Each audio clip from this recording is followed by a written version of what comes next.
Pardon my unprofessionalism here. Hooking the mic up.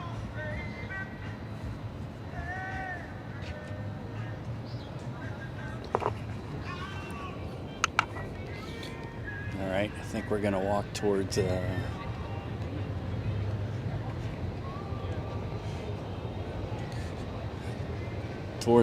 Leedy Gallery. I think everything's probably pretty much closed up there.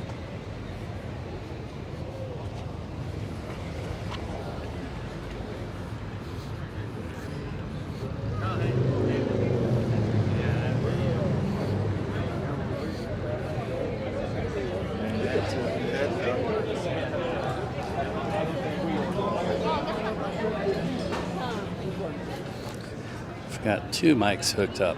I've got my lavalier and I have my my Rode mic, my wireless.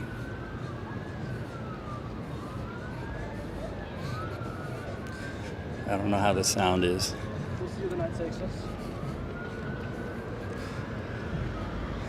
As I say, I'm kind of limited on my battery life. Now, lately my phone has been sucking, so I know there's an app that I have that's probably drawing a lot.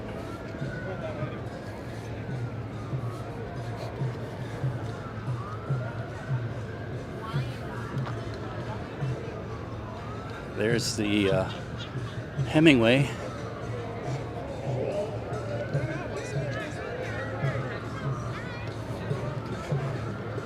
Used to be a city jail. There's Town Topic.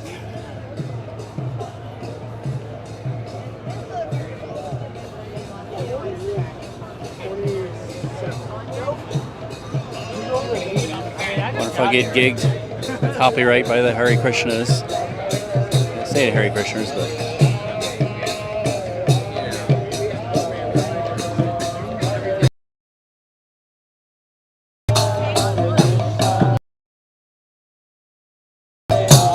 it's Krishnas.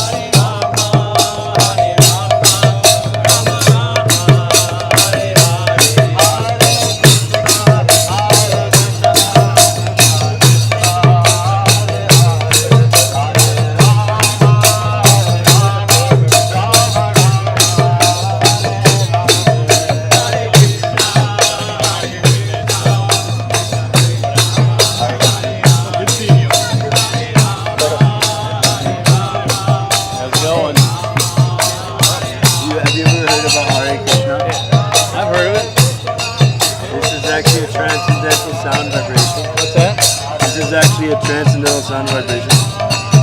Transcendental sound vibration. Oh. Which actually emanates from the soul.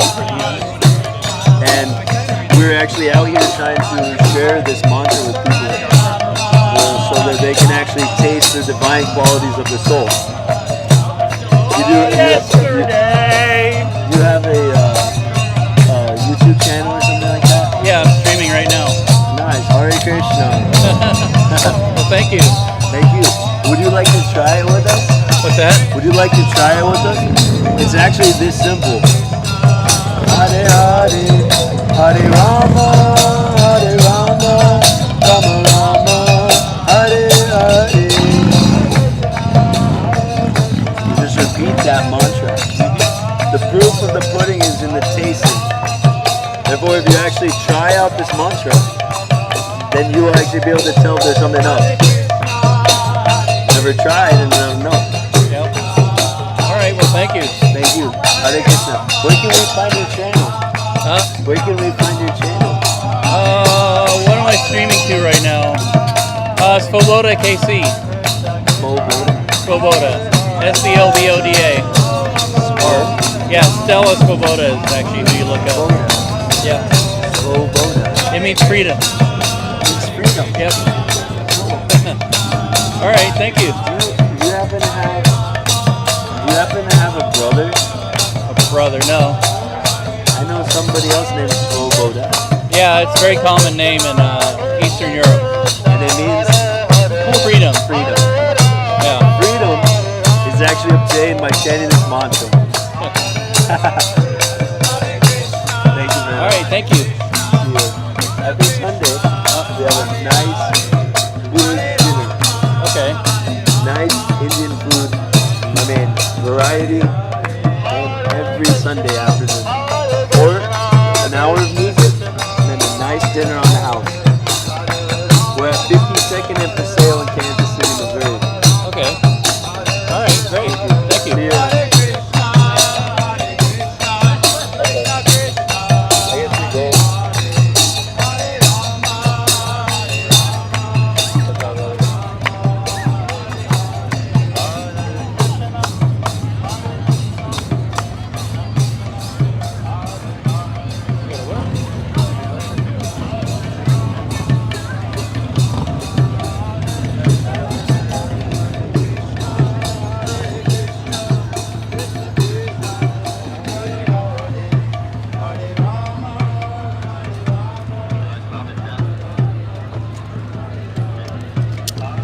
All right.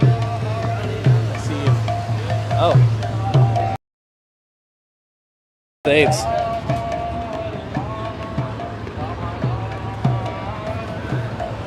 The Krishnas are so peaceful. They chant their mantra. Usually the Jesus saves are shouting on this corner. Up, down.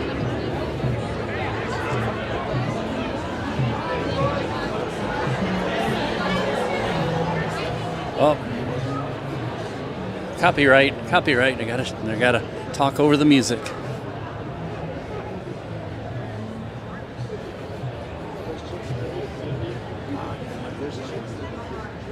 There's the bicycle bar.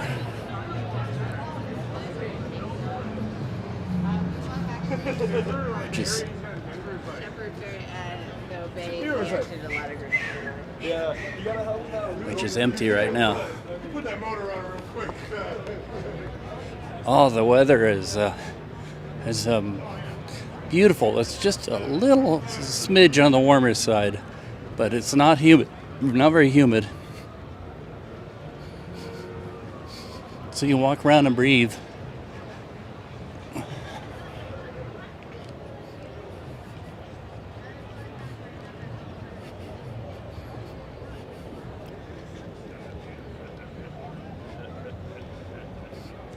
A lot of times by June in Kansas City, the weather is kind of on the disgusting side. High humidity and upper 80s. Oops.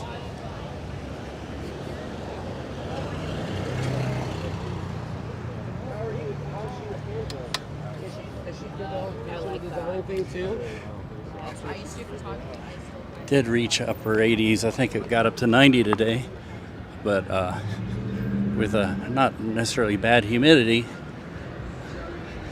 feels comfortable. It's probably in the upper 70s right now. That's Fahrenheit.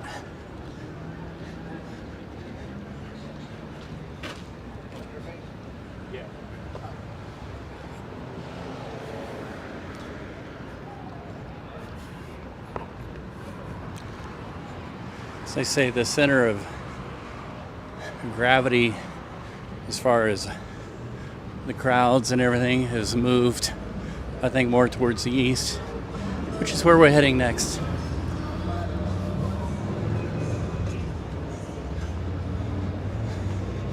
I'm gonna check out this used to be the Midwest Hotel.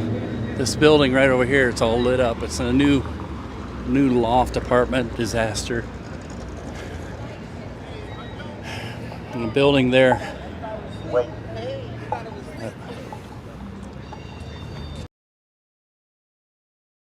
Oop.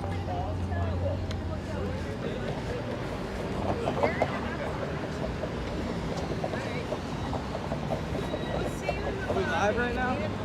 Yep. Are we going live? Yep. Say what's up.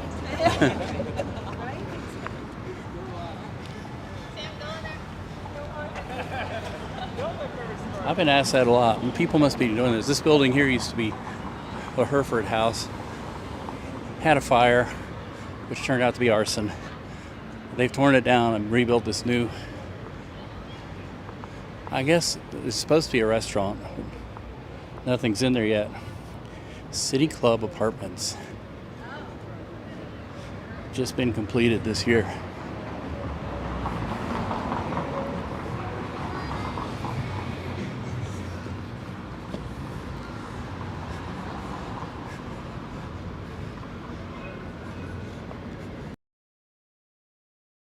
Dollar General, their new concept, has more of an urban concept. It's called DGX. As if the world needs another form of Dollar General. See, it's a Southern thing. They're just look up "It's a Southern Thing" on YouTube and look up Dollar General, and you'll see what I mean. It's hilarious, their take on it.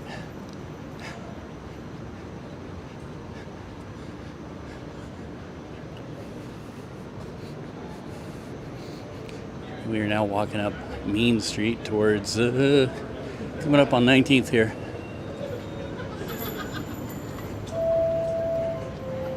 Hey, say what's up to the vlog. You got that? That's fucking gold.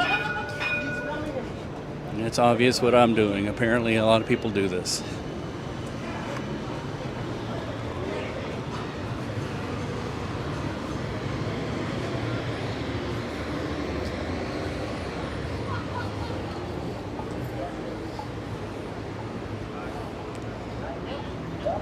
Oops.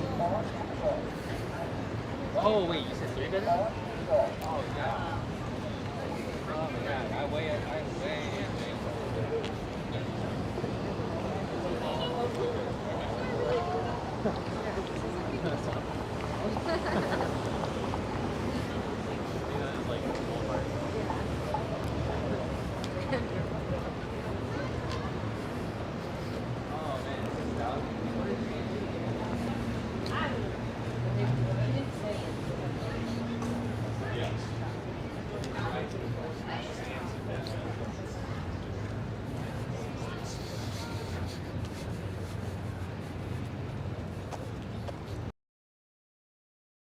How long has it been? I haven't walked here since, what?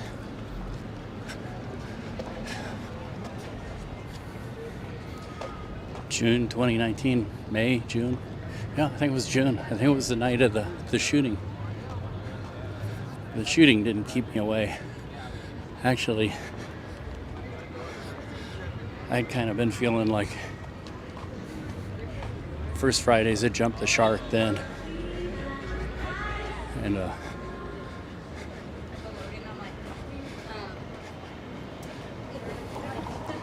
it was starting to attract a lot of negativity, negative crowds. It would be nice if they could reverse that.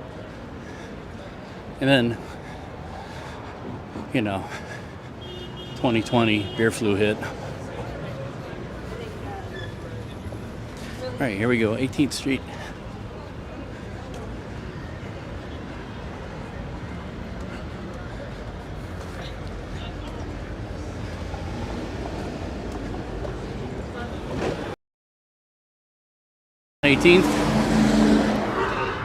Wow, that guy's in a hurry.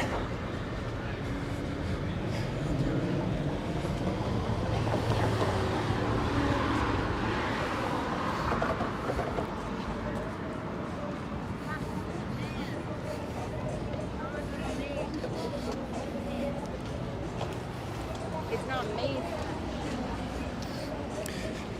So for tomorrow, if I have periods of rest, I should bring a charging something to keep my phone charged up.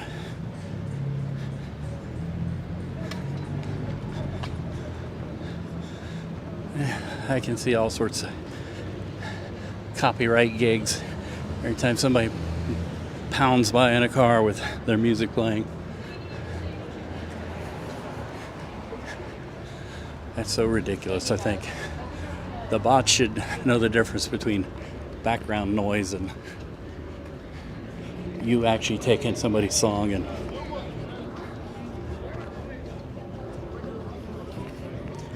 you know, doing your thing with it.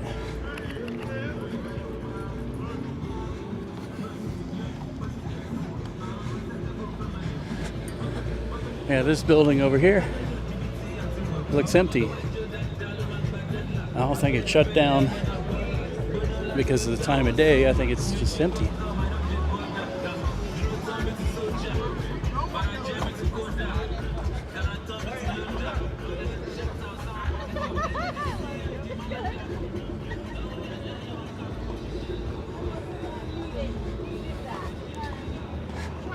Again, somebody playing the car stereo really loud, which is par for the course, I guess.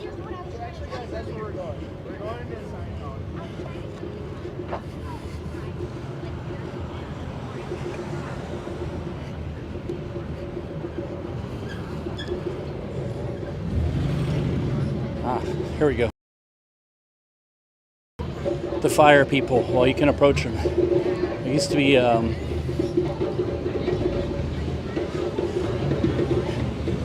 you couldn't, because there'd be a big circle of people here.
Always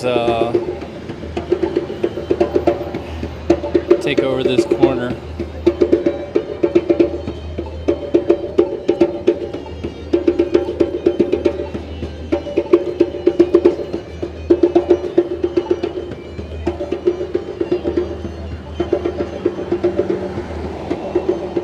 This is where all the food trucks were based, roach coaches.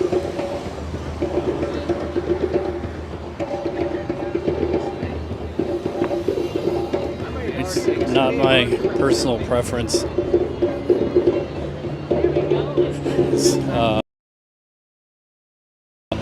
To me, they were very unpleasant. They drew huge crowds. You couldn't move, and My brother literally texted me 4 different places where they were. they all had really loud generators, which didn't add to the ambiance. Here's the Scientologists. Church of Scientology. We've taken over this building. They got all sorts of hotspots are. I was always super. I want to, but I'm also like, heavy-duty displays there. I'm missing her. I think it's okay to be in any here.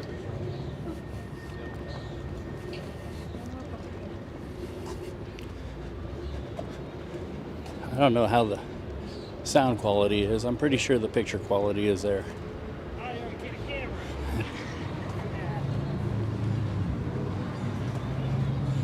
Oh, I wish I had my doggies here.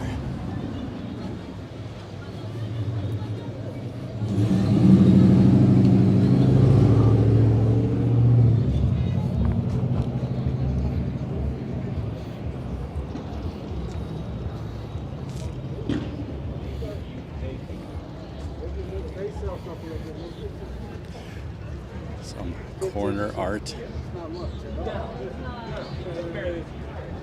Well, it's just a fun thing to do. It wasn't my fault. I didn't have to pay.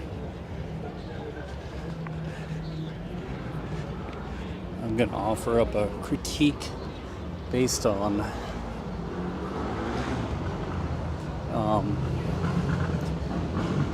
something one of my favorite art professors said. And he talked about using words or language in art. And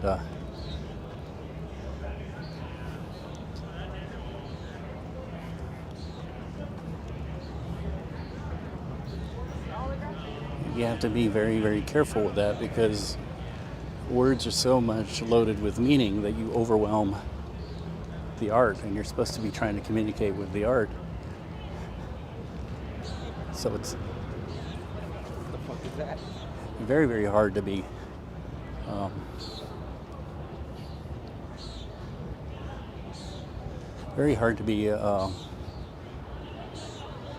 creative when you take a spoken written word and put it in your artwork. And here's the Hilliard. It says open. Usually there's more people in there than that. I think that's art. I hope that wasn't something a child did.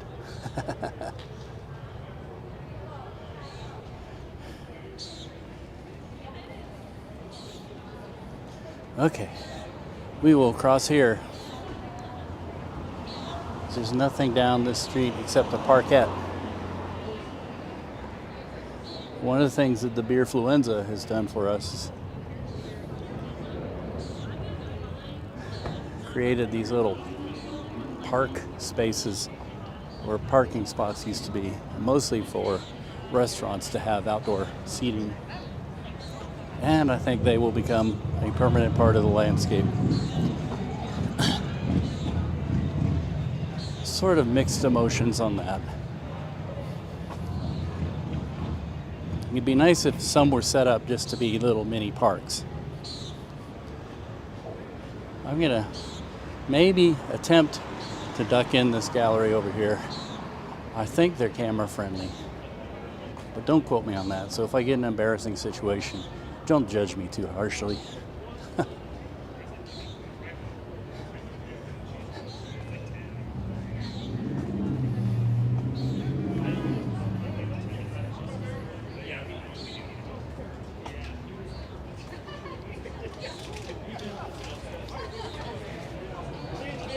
Let's see.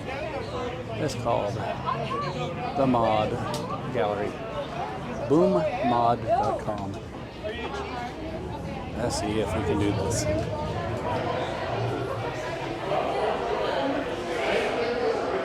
Here's, oh, that's an old Apple computer.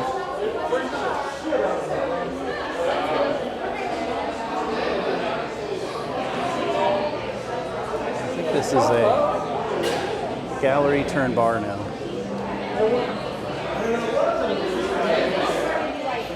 Oops. And stuff like this.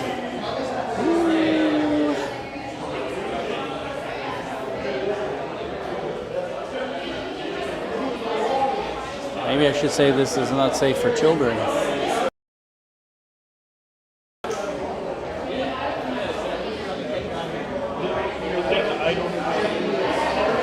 These are cool.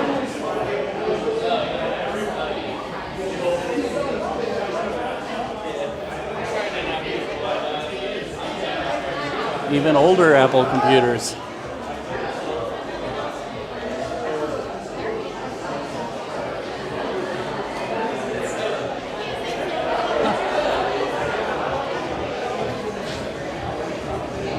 I love all the old Apple computers.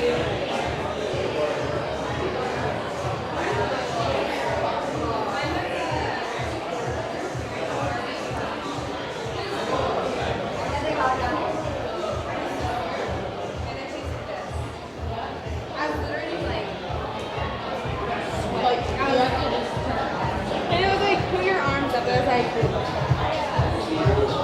I go, getting gigged for the copyright again.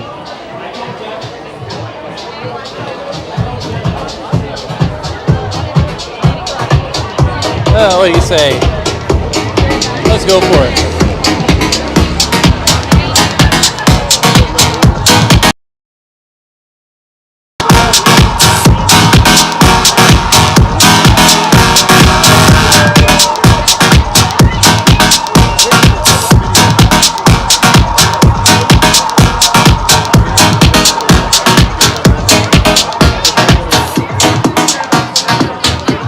What's that? 14-second rule? I violated that. Meeting with another camera. Something on a Ronin.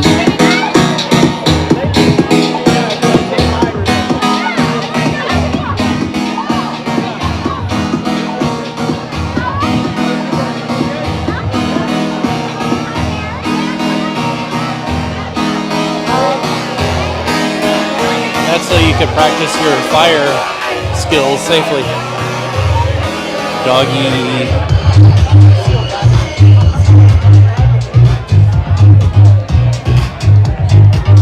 And let's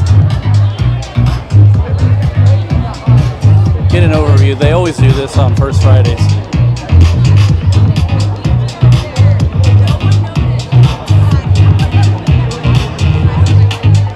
I'm just so happy to see people out. Another doggy.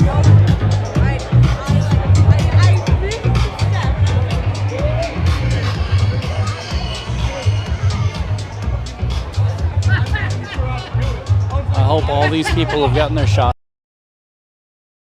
Because you know what? You better stop. I'll figure out how to do it. You better stop. You better stop. I'll figure out how to do this shit. If you haven't gotten your beerfluenza shot and you go out in public like this and you expose yourself, this time it's going to be against you. Most people that are out have their shots. And if you go out and you don't have your shots and you get exposed, you're going to hurt yourself. And the new strains of the beerfluenza, what are they saying? The India strain right now? It's much deadlier.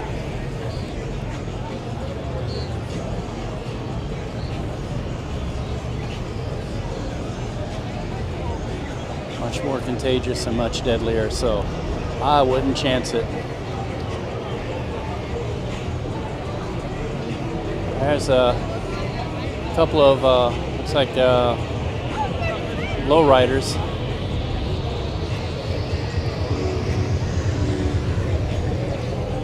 Maybe not.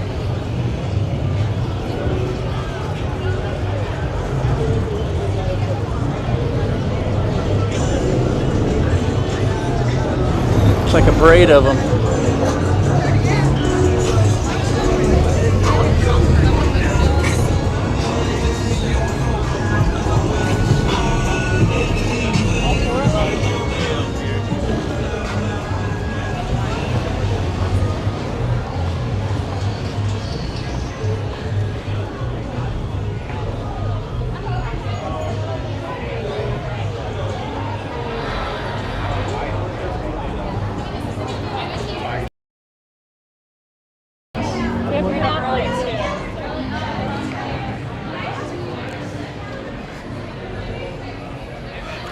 Hold my microphone less conspicuously.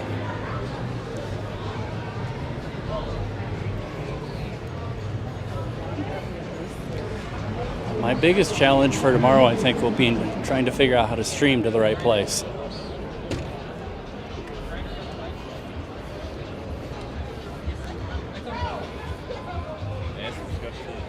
I mean, I can stream to my YouTube channel, my Facebook, and everything, but I need to stream to the quote-unquote clients' YouTube and Facebook.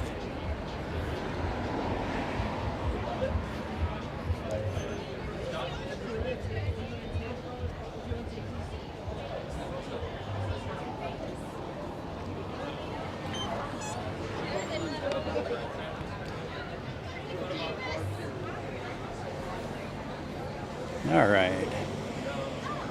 Let's see what's going on down this end. Looks like they've expanded eastward a little bit here, about a block or so.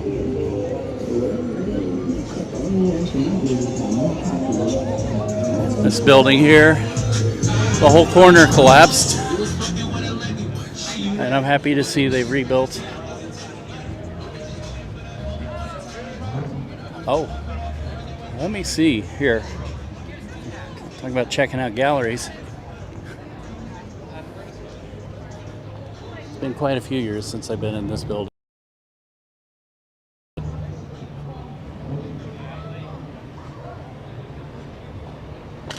Altarcot block. It says art. Hi, art.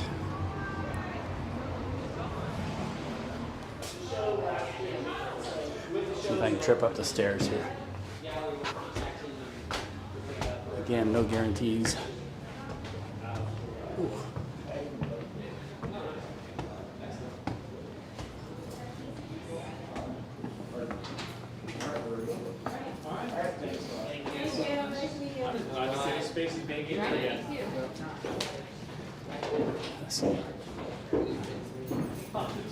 Under the Tree by Alex Eichhoff.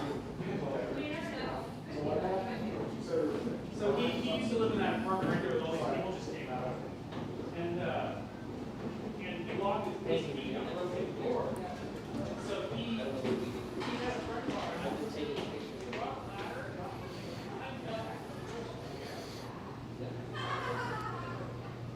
You did put the gallery square into the square, right?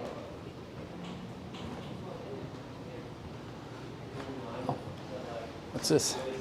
It's like a floor plan. Pretty cool. And it's got many pieces of art in it. Neato.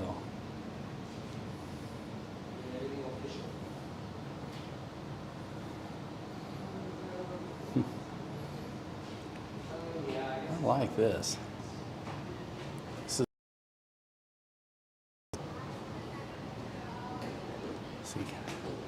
there's the window right there.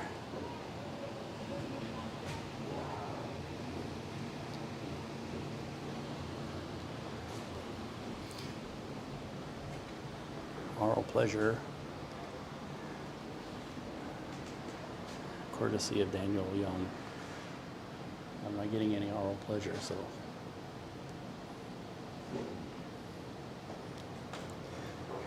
He must have packed it up. Oh, this one looks like an elephant. Neato. How's it going? Pretty good. How are you doing? I'm doing all right. Are you Alex? I'm the guy, yeah. I'm the artist. What's your name? I go by Steve-O.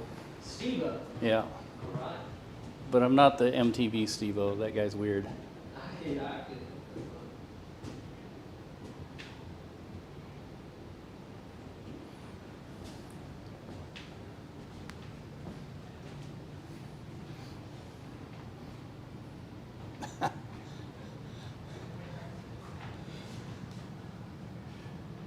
That's my kind of art statement. Leave people guessing. Definitely leaning on the absurd side. Isn't that what art's supposed to be about? You're supposed to figure it out for yourself. You don't have to I have think so. you don't have to write it on the wall and tell people what it is. They either get it or they don't, right? I'm not a fan of artist statements. Neither am I. will say that. I still will do it. And this is yours too. I love this. Yeah, so I hired my roommate, who's a craftsman, a woodworker, to build it. I designed it, he built it with all recycled materials, actually. And so all the art inside is made of recycled materials as well. It's all recycled birch plywood that I scavenged off of my old job. And I, of course, painted everything and filled it up. So. Yeah, take a look. Did you look through the little peephole there? The window or the peephole? There's a little peephole there. I don't know if I can. Probably can't get that in the lens, but We could try. Let's see, where is the lens? It's on this side. I'm getting something. I can't hold it steady enough though. Do you do Maybe. YouTube videos? Yeah. Nice. Oh, that is so neat. I can't really describe it. It's kind of Kinda got like just this forces- perspective. Yeah, it forces perspective, so you're seeing both shows in one, so it's kind of meta. And The like- middle and the that's Yeah. so neat. So, can you say your name for me again? I'm Alex Eichhoff. And what is your art? My art is absurd. Absurd. It's under the what is it? Under the Under the tree. excuse me. It's warm in here. Yeah, no, it's hot. It's actually finally cooled down a little bit. And this is pretty neat stuff. Can you describe it? I mean, Yeah, so I guess part of my motivation for painting trees. First of all, my name is Alex Eichhoff. It's a German name. Mhm. Translates Eichhoff, where the oak grows, house where the oak oh, grows. okay. So I kind of took that and ran with it whenever I found that kind of that meaning behind my. And I kind of attached myself to the tree. For me, the tree is a symbol of growth, of regeneration, the cycles of life, particularly the respiratory cycle. If you notice on the walls on the inside there, if you're going either way, it says inhale, exhale. Because for me, trees are kind of a reminder to breathe. Mm-hmm. It's easy to get caught up with things, especially here in the city. So putting imagery of trees out there, and even just like, driving to work, I'm stressed. I see a cool looking tree. I'm able to kind of like stop and absorb the organic wonder and beauty in a tree, and then also kind of remember the symbiotic relationship that we have with trees, in how we inhale what they exhale and vice versa, and how we kind of need each other in order to survive. So yeah, I guess I paint trees mostly because I want to paint. It's important to paint. It's not as important what it is. So I just kind of wanted to get into the habit of painting habitually. A couple years ago when I quit my job to pursue art full time. And I'll wait for these guys. Copyright. right. So yeah, I kind of chose trees as just my default of like, I don't know what to paint, and avoid artistic block of trying to figure out something profound to paint every time I sit down to create. Yeah. Trees has been my kind of fallback of like, if I don't know what to paint, I will paint a tree. Because there's infinite ways to paint a tree. The organic forms within trees is unlimited. I mean, no tree is alike. So you can kind of twist trees into any sort of form that you want. So you see a lot of pareidolia, seeing things in other things that might not be what it appears to be. And that's because, I don't know, once you learn the textures of trees or the general forms, the cylindrical shapes of trees, you're able to kind of like morph that into anything you want, whether it's an elephant face or moose antlers. So just the fact that it's unlimited, like you can make trees into anything or anything out of trees. It seemed like a really good thing to kind of use as my default of creation. So you can tell by the amount of trees that are in this exhibit that I don't know what to paint often. And so this is kind of my fallback, but it's also something that I pay homage to nature and also my heritage. So. Well, plus the trees are so easy to overlook or ignore. Right. No, that's very true. Because, I mean, there are a lot of them, but if you focus in and just kind of like hang out with one specific tree, it's really easy to kind of get lost. And like there's a whole world in a tree. yeah, no, seriously, like all the different textures, even just like the most mediocre tree Yeah. can be really cool. But I mean, all the things that live in around it. And Right, on they're it. their own community, kind of its Yeah. own ecosystem within the tree. You have all the animals and the plants that thrive off of the trees structure and its shelter. So that's a good point too. Yeah. What I have in common with you is my last name is Silvestri, and that's Italian. Okay. But it's actually old Roman, derived from the Latin word silva, which means of the woods.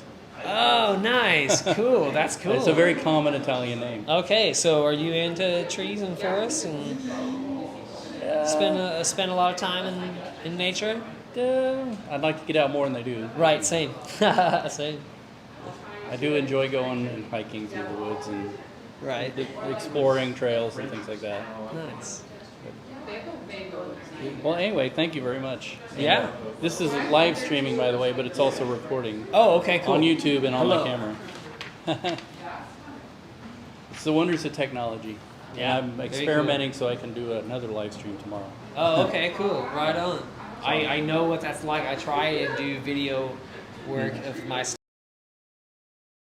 It's just so hard because it's like a whole nother step, and there's a lot that goes into it. And there's a lot of equipment, and there's a lot of setup time, and to do that and my art at the same time, it's super challenging. So Yeah. kudos to you for Well, thank you. investing in that. So, Well, we're trying.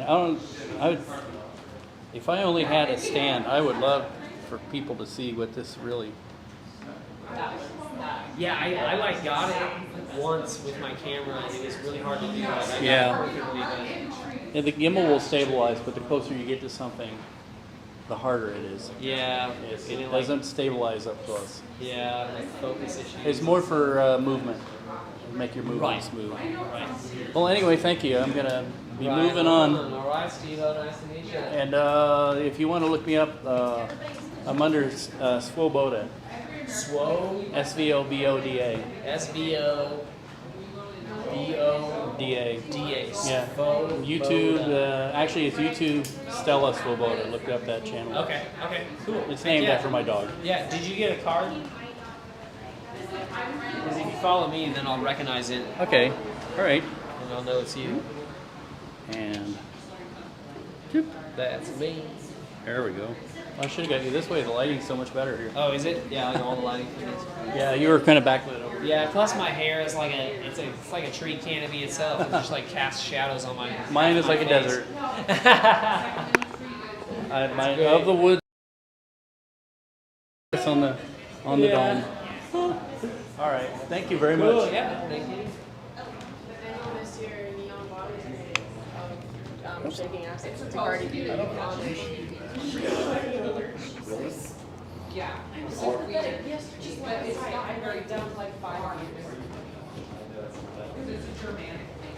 I made friends with the gallery owner. Used to be Plenum Space. I say friends, but I can never remember her name. Hi, Bobby.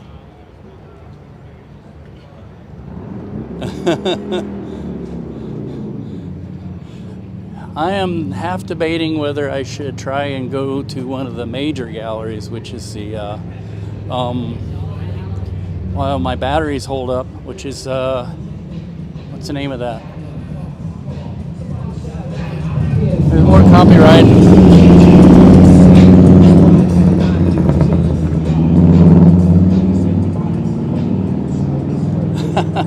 Well, thank you.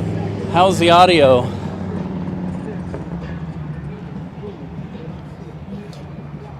This is more what I intend to do with stuff like this. But you get so busy, and of course we got 3 kids. They're very needy.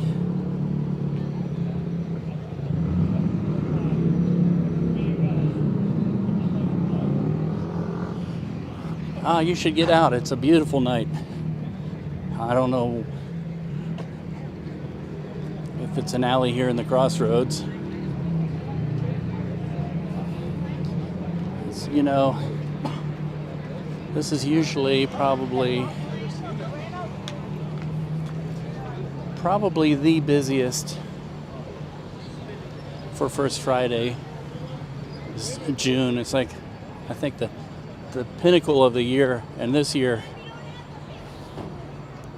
Thank you. That's good to know. I can't hear myself, and I don't have audio meters. A record store south of Grinders. Oh, well, I'm approaching that now. I don't hear any music playing. I hear what sounds like an alarm bell.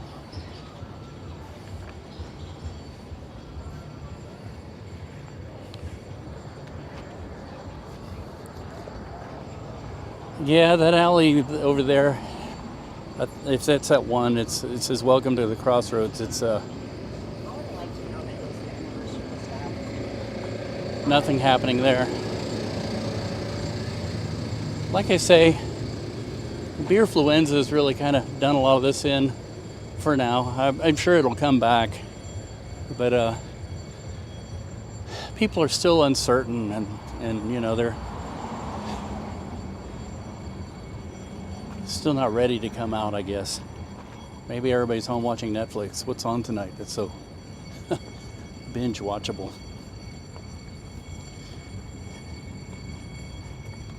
Before I came out here, we watched Bad Batch. There's like a burglar or fire alarm going off here. And this is a record store south of Grinders.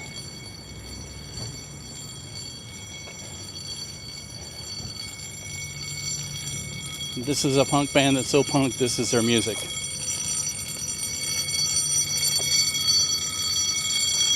Revolution Records, fire alarm. But I don't see any fire trucks or anything.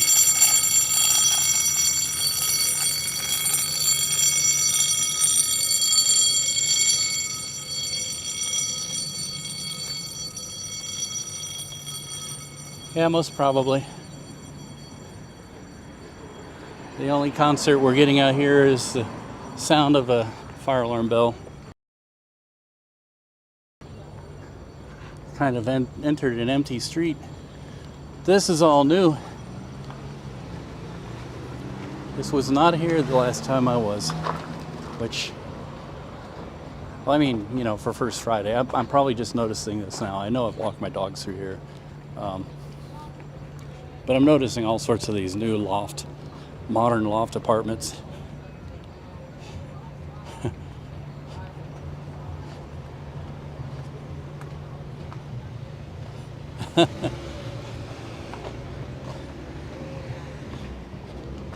Yeah. And if you're talking about, I should have put this on my other camera. I don't know if I can do that. Whoops.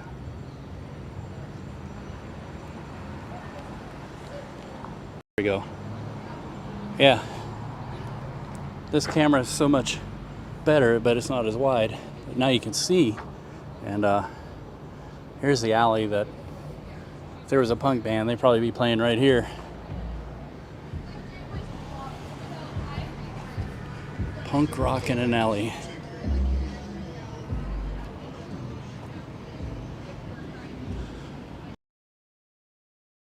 Some of those are the best shows you can go to, especially when you find somebody that's really got talent.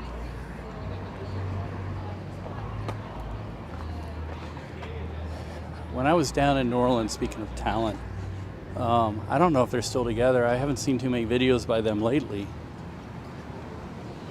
But there was this duo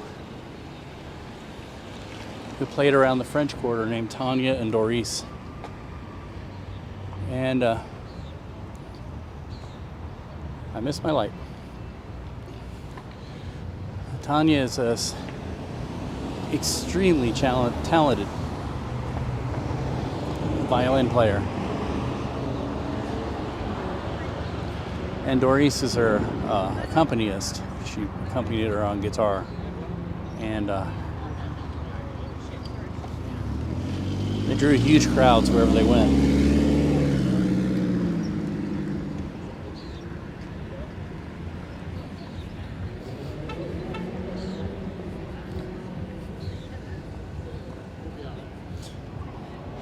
Yeah, I switched over to the the main camera from the wide angle. Wide angle is good because you can get a wider sweep of everything, which is good when you're in a better lit area. But the main camera is almost like see in the dark.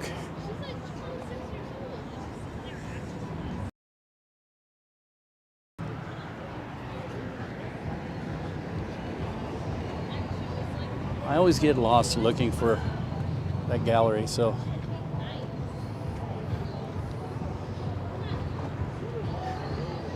there's that rave party I passed by earlier.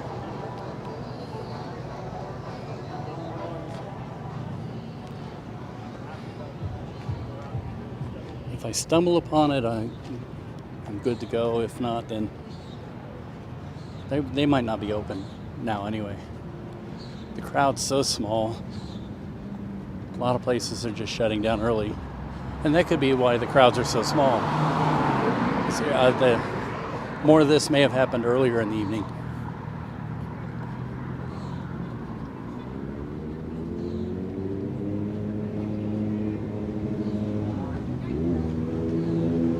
McGee.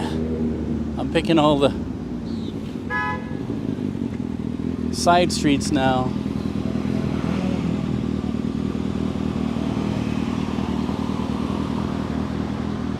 Middle-aged man in a Volkswagen, angry. He's got to rev his little VW engine until it pops.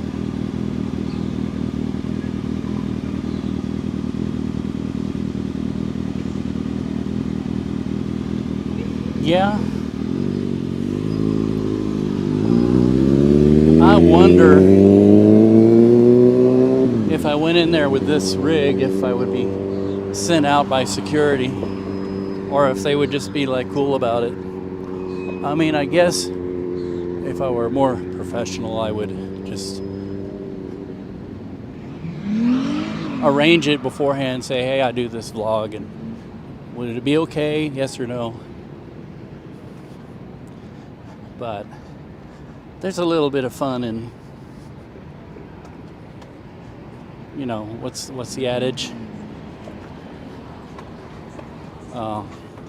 Do it first and apologize later.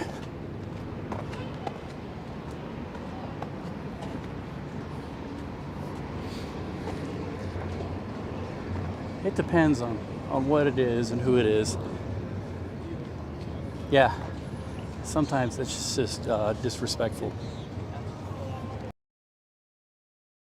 Back to my 0.5 there.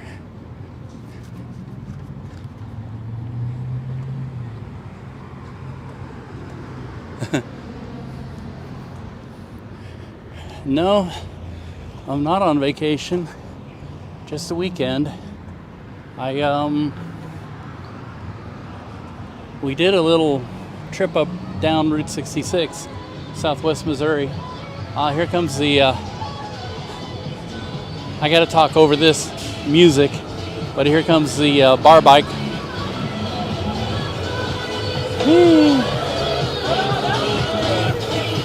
Boy, they're really moving. Pedal power. Pedal power and get your drink on. Here's a place. It's books, beer, cocktails, and something else. Can't read it.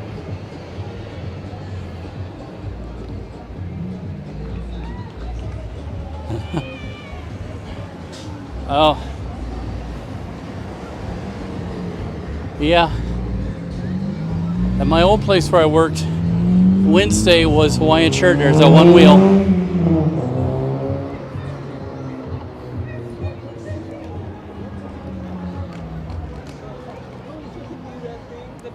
They always had Hawaiian shirt Wednesday.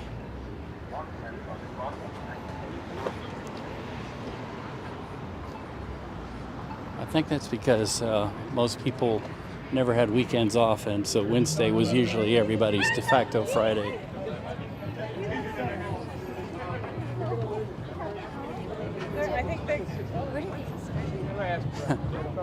He's not going to move. Possibly. But I have a feeling there's a lot of things that the beerfluenza epidemic is introduced that are not going to go away. And those islands are, I think the term for them are parquets. And that was introduced, well, the first one I saw was in front of YJ's in 2013. And I did a video on that. And it was designed by an architect and everything. It was experimental. And then when the beerfluenza hit, they sprang up everywhere. Some are decent, nice, and some are just like homeless camps almost. Vagrant restaurants.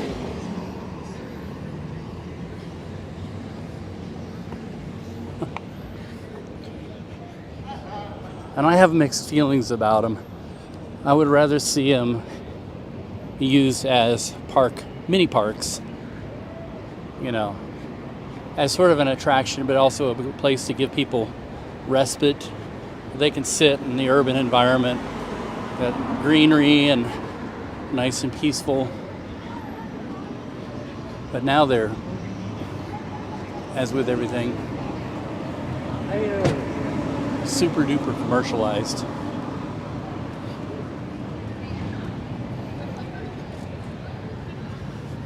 And actually, a thought, if we could get off our dead asses, is we have a piece of our yard that could use the parquet treatment. Because my wife has fallen in love with the idea of, we don't really have one, but we have an area of yard that's sort of wild and an island, and I thought, well, we could put a little parquet in there, like a mini deck. Now open.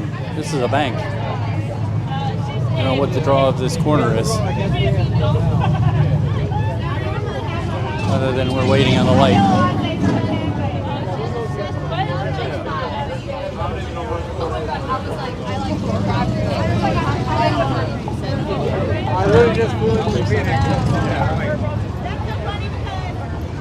Try not to get run over here. I love shooting up this street. And then, of course, go down that way by the Hotel Monroe is the Pendergast headquarters. The, Democratic Club.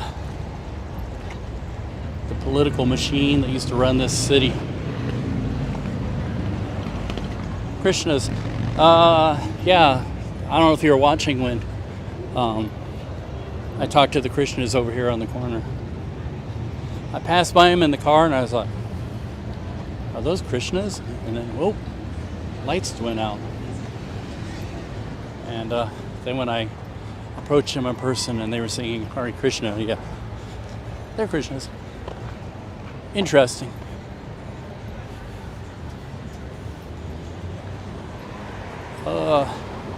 This over here, I think, if I'm not wrong, used to be the, what was it?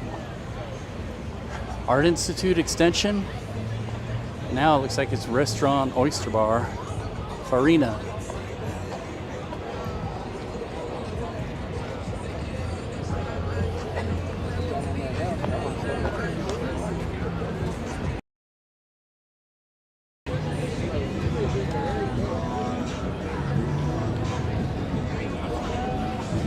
I now know the gig is up on this YouTube stuff. Everybody does it now.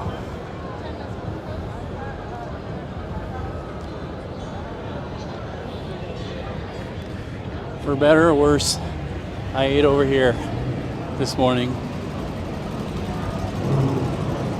I had the 1, 2, 3, which has become my favorite. The Krishnas are gone.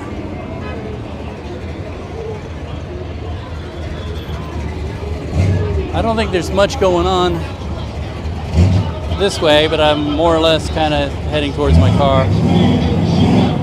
I didn't see any Fingal Simbers. I didn't see any Fingal Singers. or finger cymbals either. They were they had those.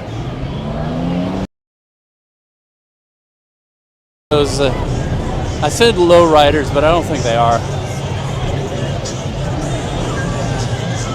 I was talking about these cars earlier. The Chevy Impala Caprices.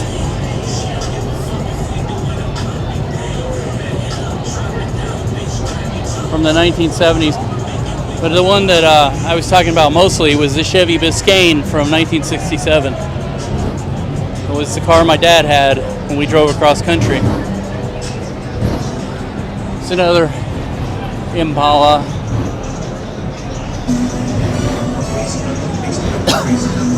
I tell you, by the 1970s, those cars were big and heavy boats.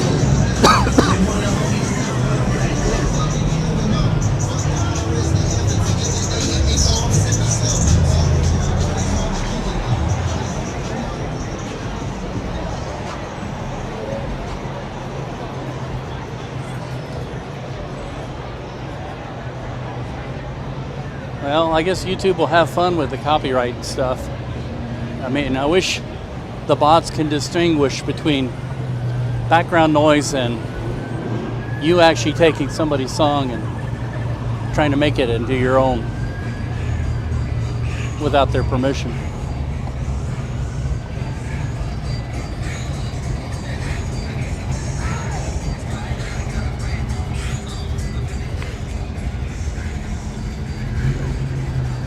I gotta turn my counter back on.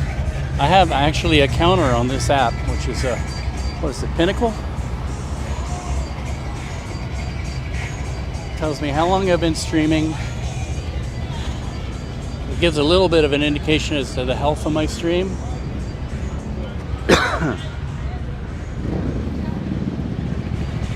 And it tells me how many people are watching. Not all of them do that. Plus, it's free. Let's see. Let's go back to camera where we can see.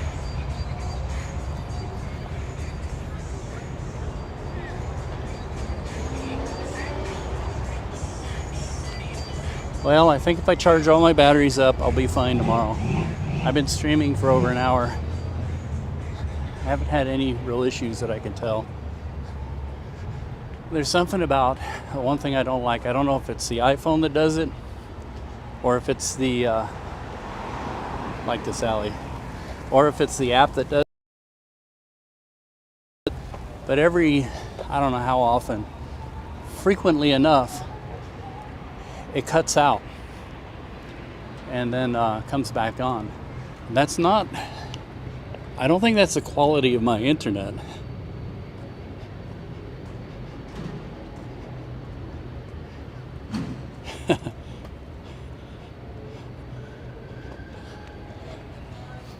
Yeah, there's a guy that streams live out of Japan all the time, and he was having issues with it and the iPhone, and it's just with it and the iPhone.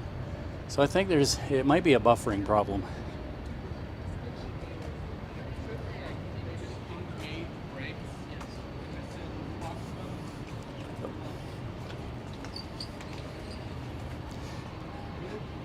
Yeah, this area's changed. Now that I've been walking around, it's starting to feel sticky.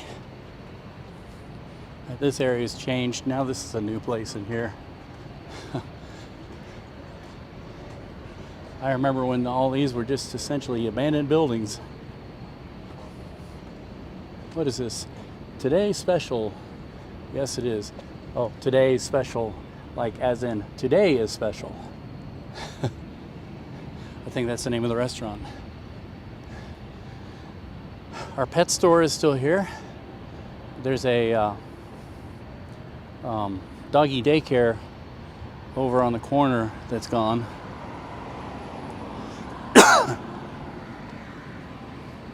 Let's see if we can get across without getting run over. And Mildred's has moved out of here. This is no longer a coffee house.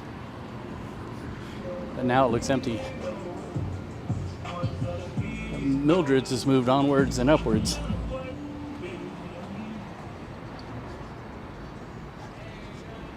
Realty Group. Yeah, isn't this the dentist office? Or no, it's still here. Looks like they had some art. Don't know if they had a show tonight.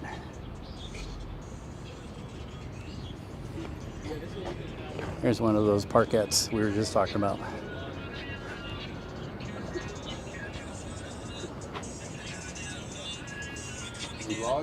Yep. Untitled vlog, what's up? Hey, how's it going?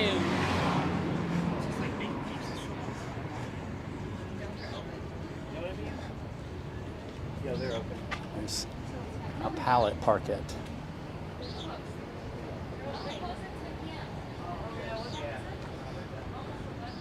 What is this place? Well, they're pallet parquet. I'm gonna get on the wide. It's too narrow. The lighting is good. Oh, this is a pizza place.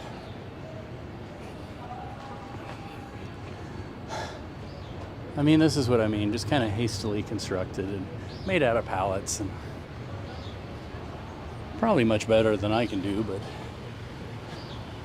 not very appealing, really.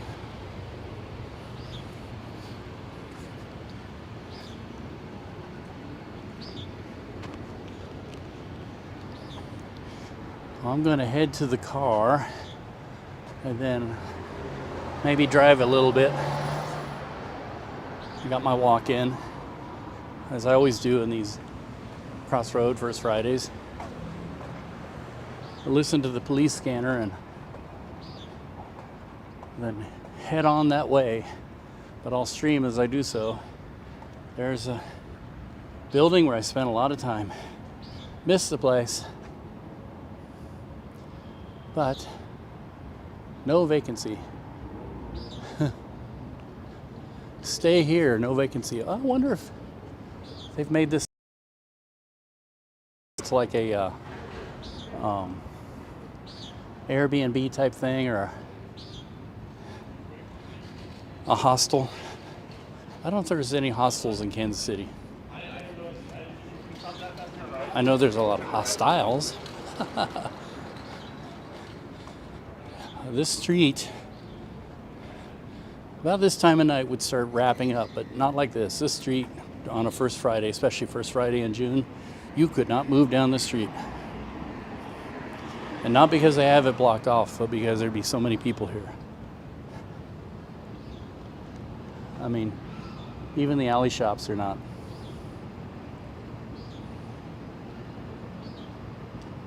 Oh, you mean the building that YJ's was in? Get anything good out here, man? A little bit. Okay. The Coal Bin Club sign is, I'm gonna check that out. It's still called the Coal Bin Club, but they've, I don't know how I feel about this, they replaced the door. Or have they? No, this is just a side door. It's still that old metal door. What is this place? Donuts. Guest entrance. And donuts. It's interesting. Never knew this actually existed. The back staircase. I don't know if they put that in themselves or if it was always there.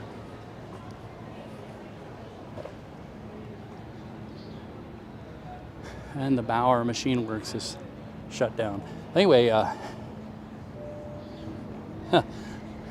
donuts. I'm resisting. I don't want to go in. I've had too much bad food today. Were you saying that you had the show in that corner?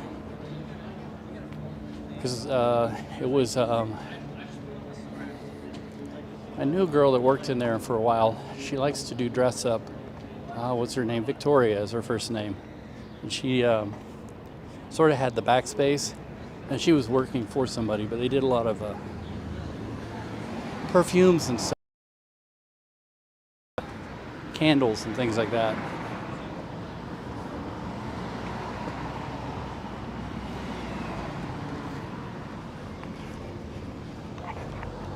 Yeah, I think. Yeah, that would be about right, because That was the time of Mayor Funkhauser. And what I did when we talked to her the first time,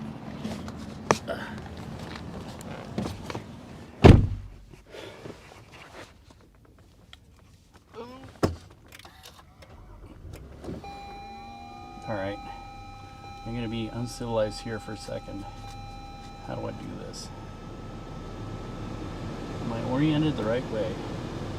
First off, turn this puppy off. Secondly, release. And while I do that, try and whistle while I work. Yeah, her name is, oh yeah, I remember, Victoria Strong.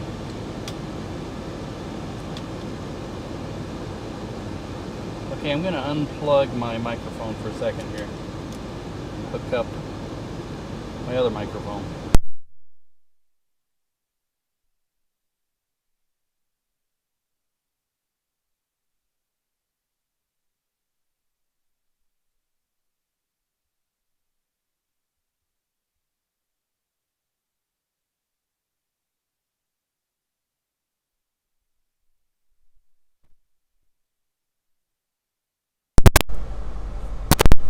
All right, here goes.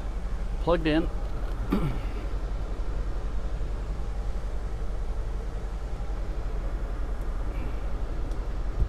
There. Windshield mount.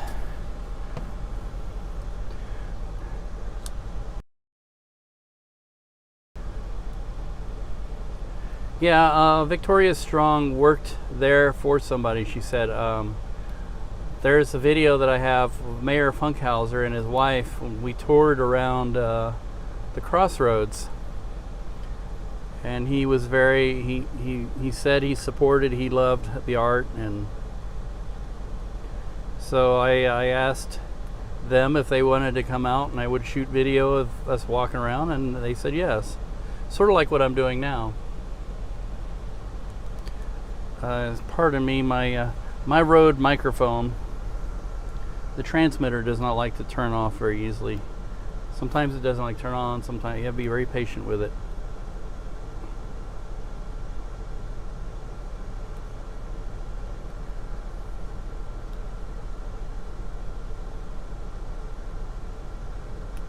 And this time it really doesn't want to do anything. So I'll plug it in here. And I have to do one more adjustment to my camera. I have to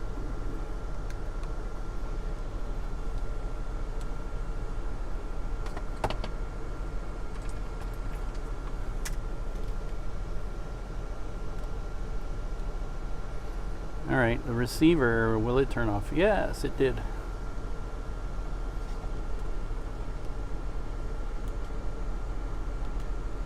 Plug that in. Remove it from the thingy bobber, and then I got so many things to. It's the bad thing about doing this.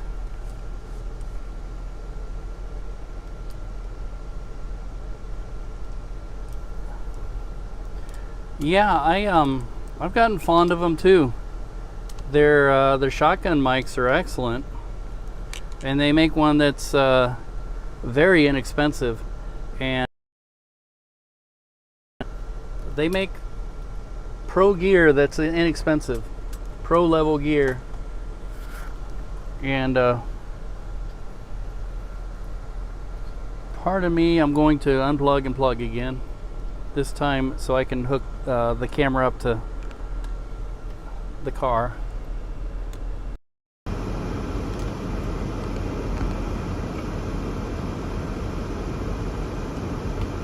There we go. And it's telling me my external audio is hooked up. All right, I'm set up. I'm ready to go. It's 11 o'clock. Wow, how'd it get so late all of a sudden? Police scanner.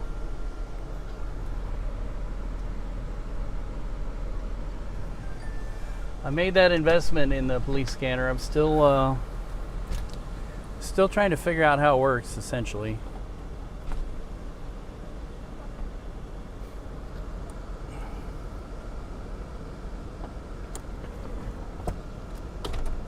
Now we can get around quicker.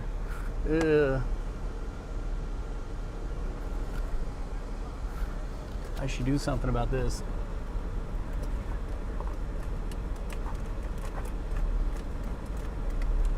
I'm not really completely getting it, but it's better than what it was. I'm using a hat to do that. That's the suction.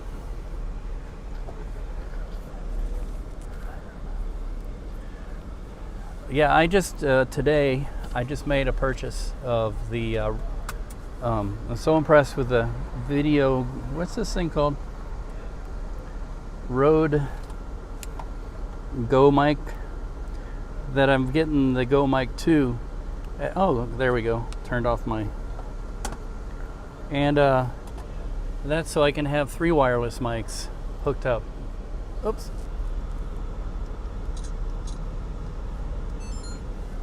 Didn't completely get my time lapse going.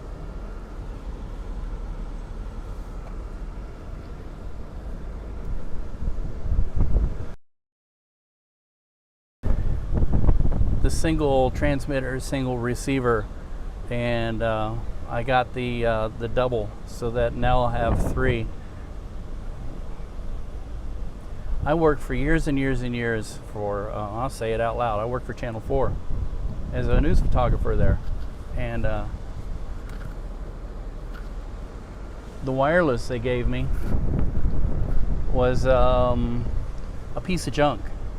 It wasn't when they first got it. It was what, Electrosonics, and you know, which is pretty decent. But my boss announced, he said, "That is the oldest wireless mic in this Kansas City area, and I see somebody still using it." And he said it used to be his when he was like the first photographer in this market to get a wireless mic. Which was not anything to really brag about. That's actually failure, that, you know, because the mic was way past working properly.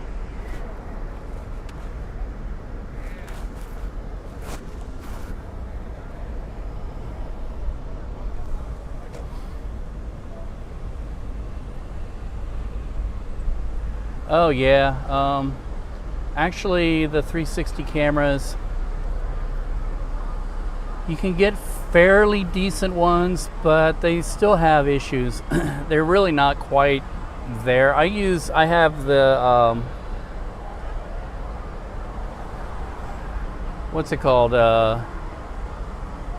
Insta 360, and it's probably the best one you can buy at the consumer price level, which is around $350, or you know, the magic number, $500 if you buy the multi-kit, whatever.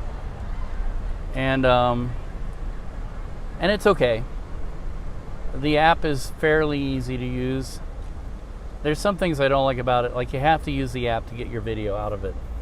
You have to run it through the app and edit it first before you can render it down. It makes it long and hard to do, but I use it mostly for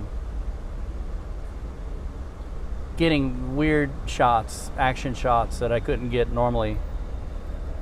Like for instance, well, I was cutting the grass the other day, and I used it to like get the wheels of the mower and get a really low angle shot of the cutting deck of the mower and everything, which you wouldn't do with a normal camera. You wouldn't even want to get close to a lawnmower normally.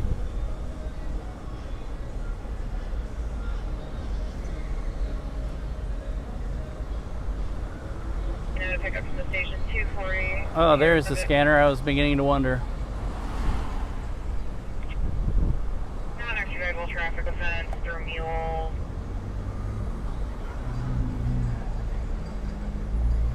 She is traffic in Bowser, Missouri. Here we are on Main Street. 2256. What do I hear? Oh, those aren't bells. That's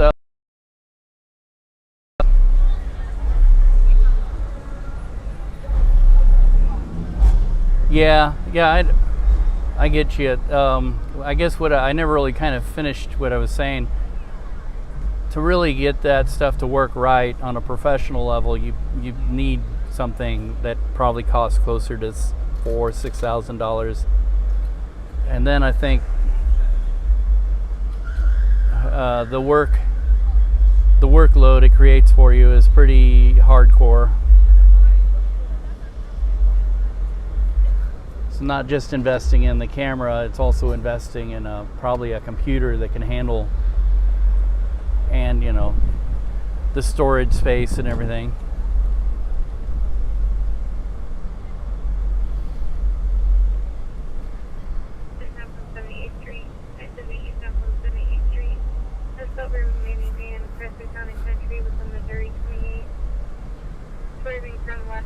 I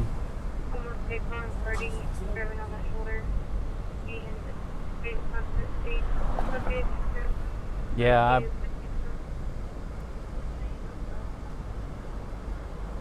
I've gone to Apple a long time ago. PCs, to get them to do what an Apple can do off the shelf, pretty much you have to spend more than you would if you just went ahead and bought an Apple computer. But some people like the PCs, and some of the software you can get for them is better in some ways.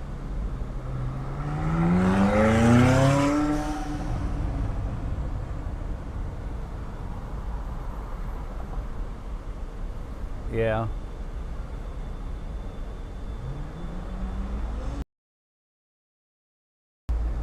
The one thing I keep running into, I guess I probably said this before, is everybody wants you to know Adobe Creative Suite, and I'm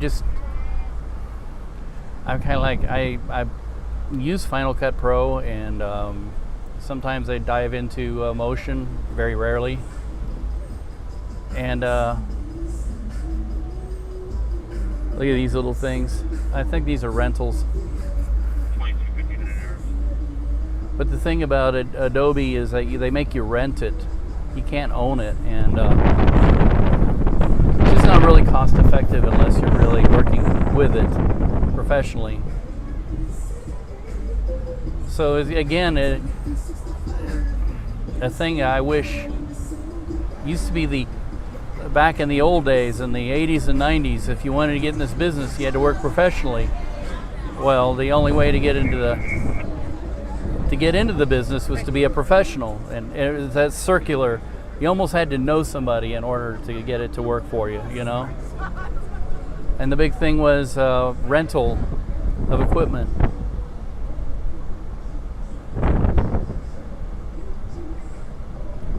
Yeah. I guess it's not too bad. I might consider doing that.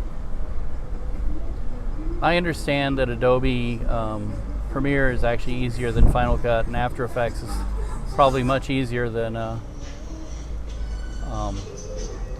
again, we got the copyright both ends of me now. These little buggy things. There's one behind me and one in front of me blaring their music.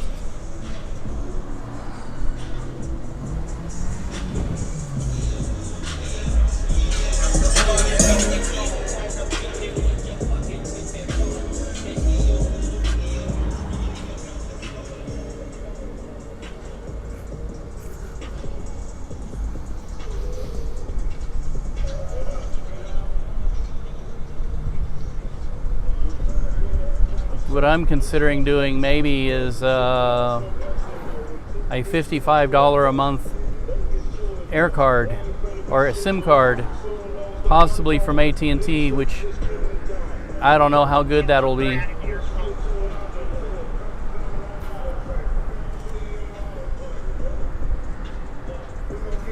But it's month to month. You don't have to subscribe to it.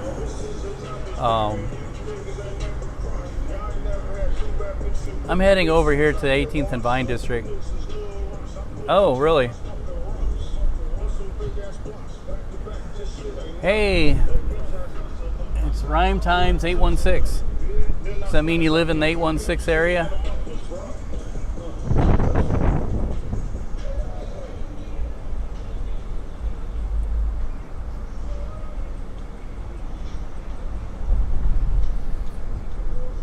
I still wear my my mask around everywhere, but I wear it like a dickie, like an ascot. I don't wear it. What I do is, if I go into a place and the employees are wearing their masks, and I put my mask on. So I figure they feel uncomfortable being exposed, so I take their cue. But if I go in an area and nobody's wearing a mask or whatever, I keep it down.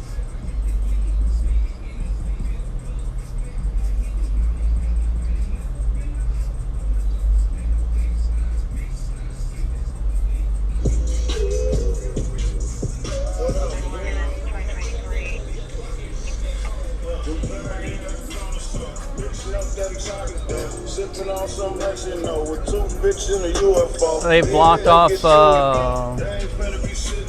the 18th and Vine area. Last time I cut through here, a tow truck blocked my way. On here. Yeah, I changed my mind.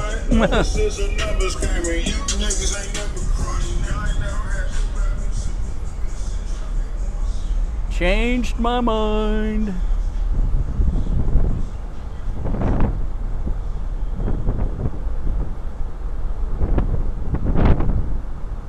Huh? Yeah, I don't like what it'll do to my copyright thing. I keep grumping about it. Let's go west on Truman. I keep grumping about it, but I wish the bots would know the difference between background noise and you actually taking somebody's song, and because that makes it next to impossible to do streaming or recording when, you know, people have got to, what is it, the saying goes, they don't mind if you play your music for your friends, but do they have to live 30 miles away? That's like an old, I'm like 4 blocks to the right. Oh, over on Truman. Oh, you're over by the furniture place, aren't you?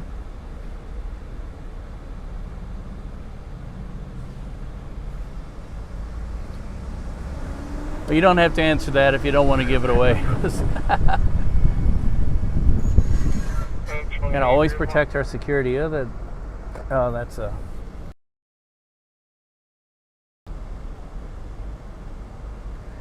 I should try and tune in only the Kansas City police. Then that thing will chatter like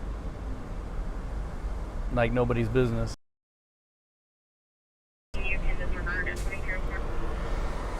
That's Kansas City Fire.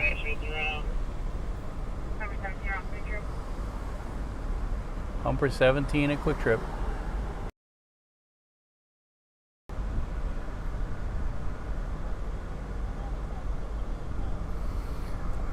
Kind of make this a combo, what should we call it? Crossroads Art Walk and Crazy City Tour.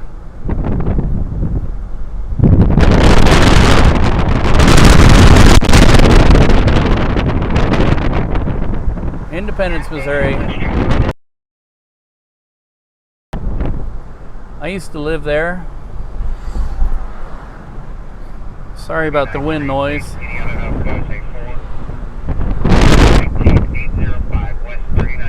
I graduated from Fort Osage High School too many years back.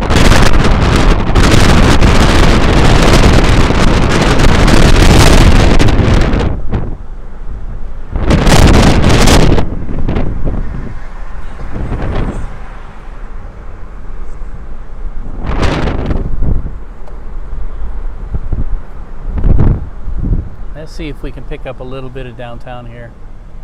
See what's going on down there. On my way to Chessport and home.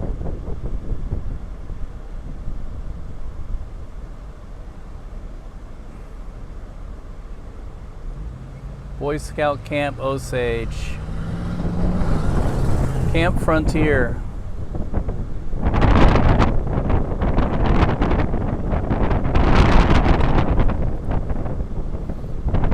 Troop 257 and Camp Nash. Oh, okay. Yeah.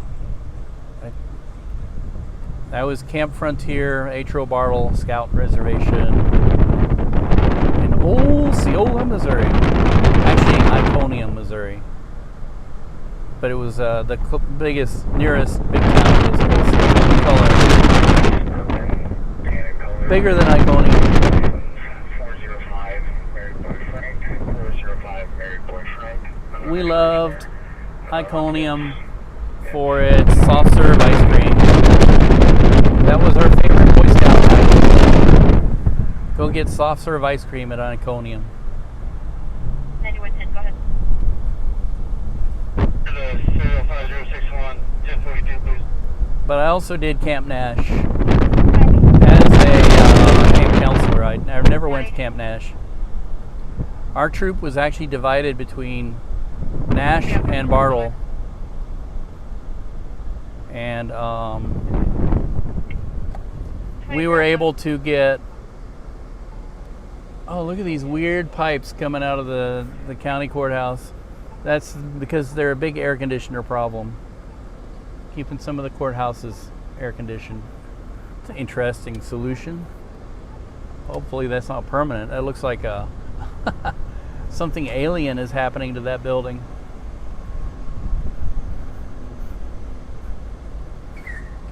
But I never finished my thought. Our troop became one of the only troops where you could get Order of the Arrow and Mississippi.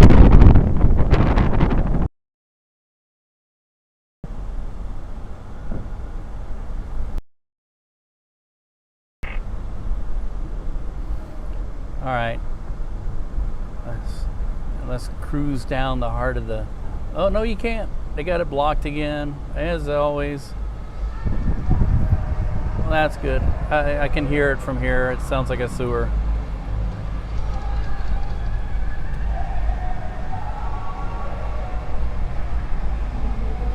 Smells like a sewer around here. Or maybe some people around here are imbibing a little bit in the devil's spice here. Oops. Around the 3rd and RD on a traffic obstruction. And around 15th and 31. No, I think that's ducting for a temporary air conditioning system because their air conditioner is broke in the county courthouse. And they don't have the money to fix it. Isn't that crap? It's like our county government is becoming the laughing stock.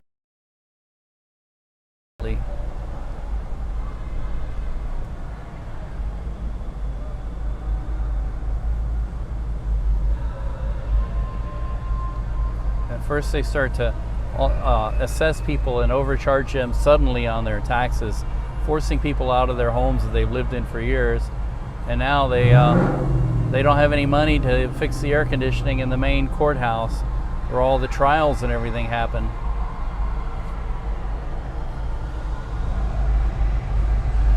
Guy Fieri's Dive and Taco Joint.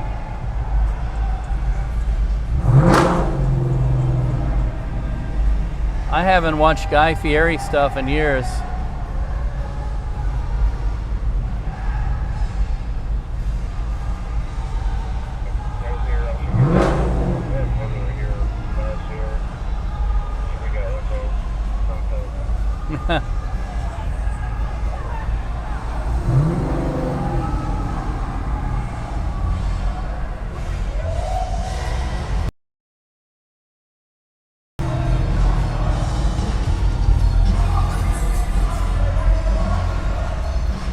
Oh, there's a like a metal band going on, complete with smoke machine.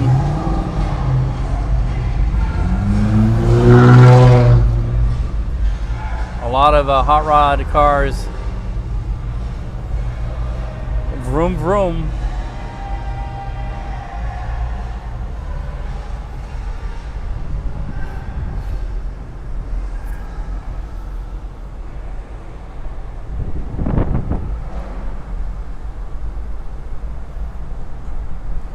Now I know the last time I did this, it was in May, and I went through Westport.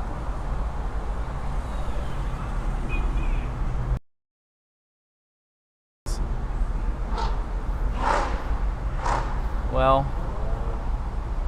that reminds me often when I do these little city faris.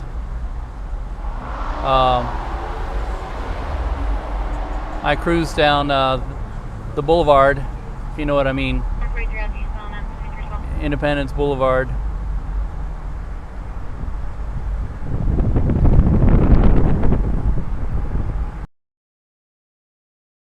But I'm not looking for anything to take home with me.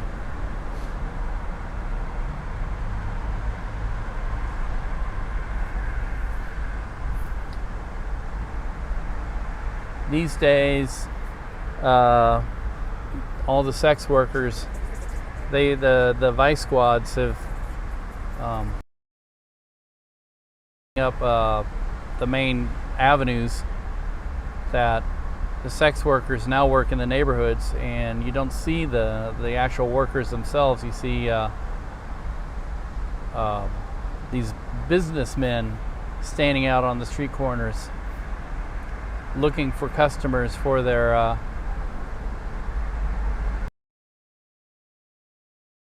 the middlemen. Some might call them pimps, but I don't think they're the actual have people come, and they're like the brokers. That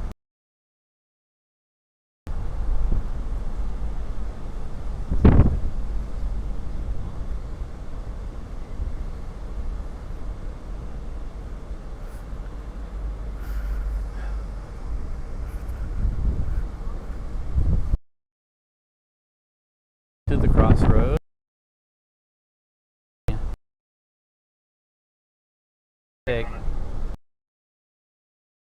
Let's take Mean Street, because then we can go all the way down. We can see the maze that is Mean Street now, and then we can go west into Chessport Gallery. That one is usually kind of interesting, but they're closed. Let's see, what are we on, 18th? 18th here? Take a Ralph on 18th.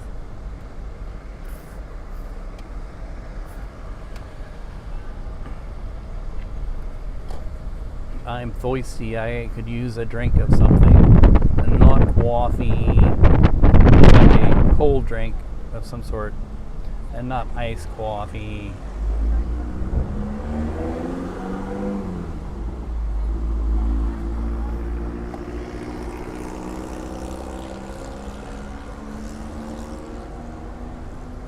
Well, considering that a friend of mine that I used to work with, Buzzard Beach was his go-to place, and he was sort of a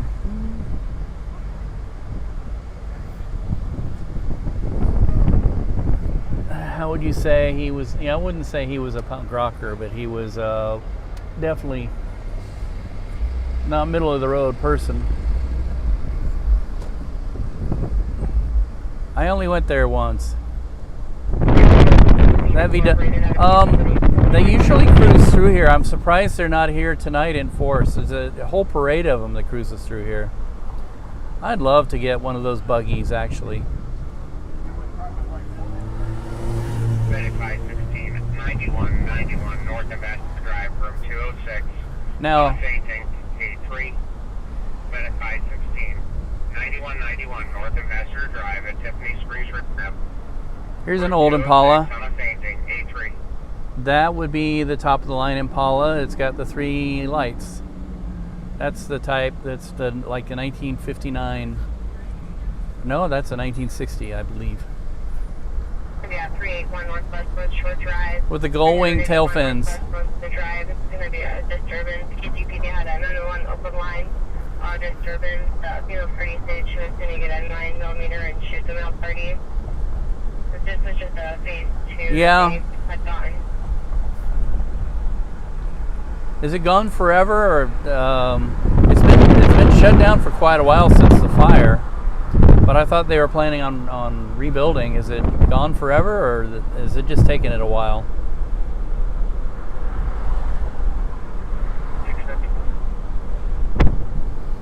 So I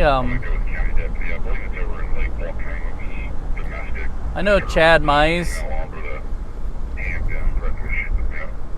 He was, I guess, their main sound man for a long time, and he was also an audio professional.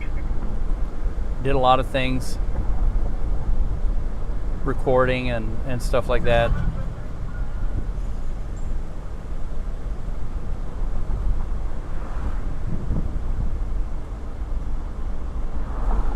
Yeah.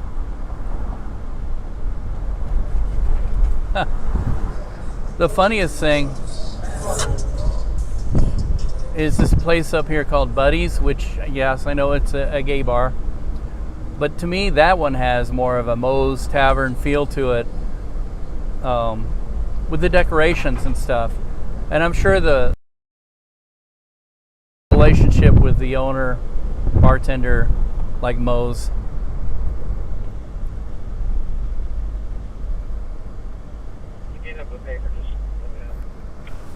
Oh. I'm trying to figure out what I'm doing here with this maze. That's why I'm...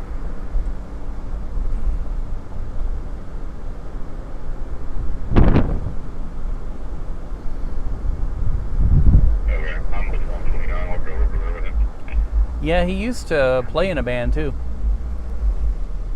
What are we doing here? Man, there's the street. This is so confusing. I'm surprised if they don't have a lot of accidents here. Crashes. He used to play in a band called, what was the name of the band?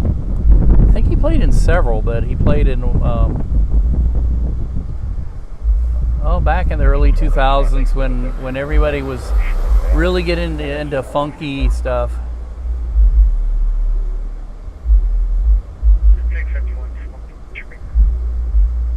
I can't remember the name of his band. He played guitar.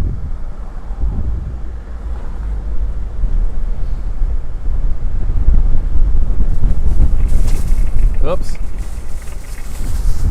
My Trip Quick bag is blowing around. Alright. This is how you can so easily end up being a wrong way driver.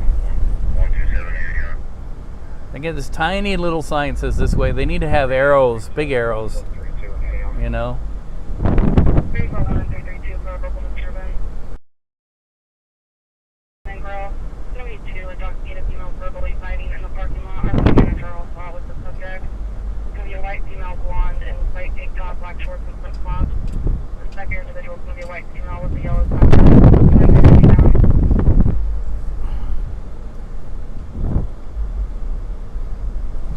Yeah, I used to. I could have done that kind of thing with my videos. I go out and show up and shoot shows, and all I ever did with the bands was I told them just recoup a little bit of my costs. The cost of the tape, $5, which quite often I'd shoot on SVHS. Quite often, the tapes for a long time at first were $8 or more. They were expensive back in the day.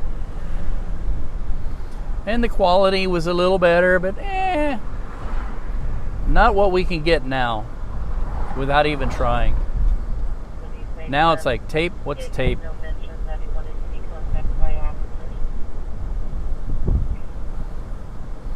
And I shot on SVHS, and then I loaned my tapes out so they could make this this movie about the outhouse. And it was funny. They were like, we tried to play it, but we don't know what to do with it. It plays funny. And what is this, SVHS? Never heard of that. Like, oh my God.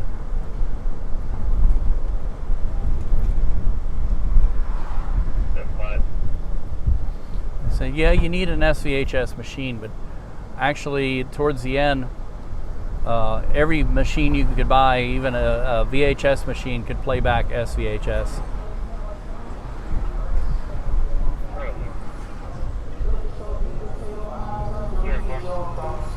Shut the fuck up, please,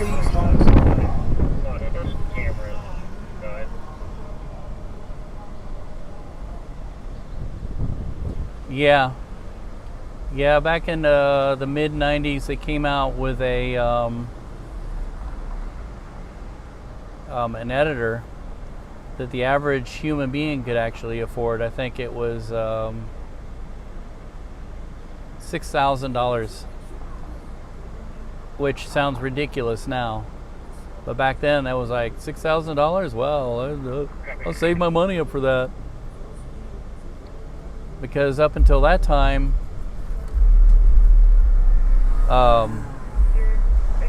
the cheapest you could find a single deck was usually around $10,000, and a beta machine, they started at $30,000. Towards the mid to late 90s, they started getting more and more reasonable in price, to where they got them under $10,000. But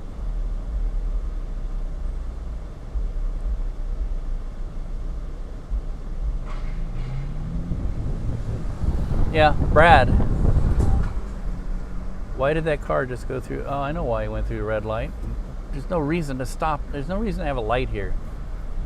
The whole intersection is blocked. Silly. Yeah, Brad, I remember when he first started talking about doing that documentary back in the early mid-90s when he was still playing in a band. And he was doing sound at the out. He was running the shows at the Outhouse, the last incarnation of the Outhouse.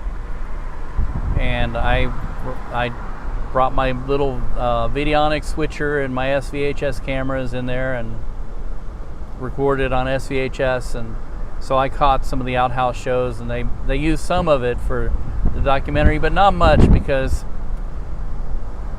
he didn't want to show off his time at the Outhouse. He said, when I did it, it wasn't a very significant part of its history. And a lot of us, you're just being too humble.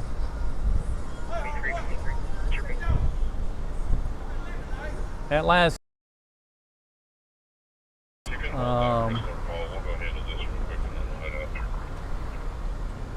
everybody who was somebody in the punk rock music scene came through the Outhouse in a very brief amount of time. And a lot of the shows were done by Brad. There were quite a few of them that were done by Widowmaker and Cocknoose and those guys.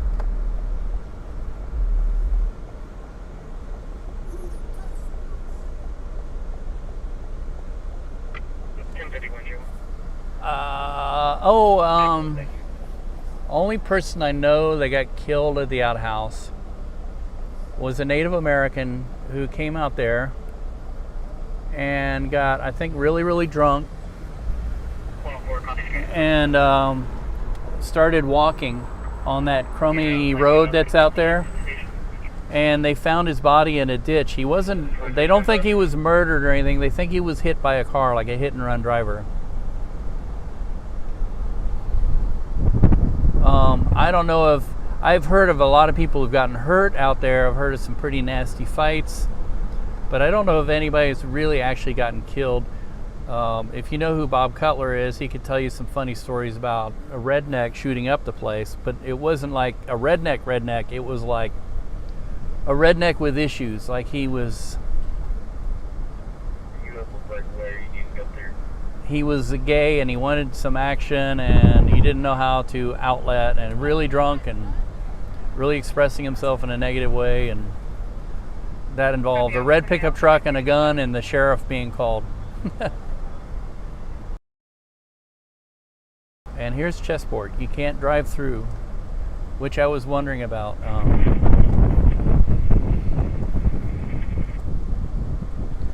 Because in May you could drive through, the last time I was here.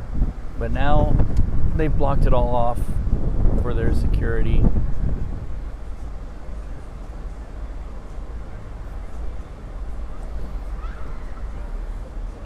I remember I came out here in 1985, and I think that was probably one of its peak years.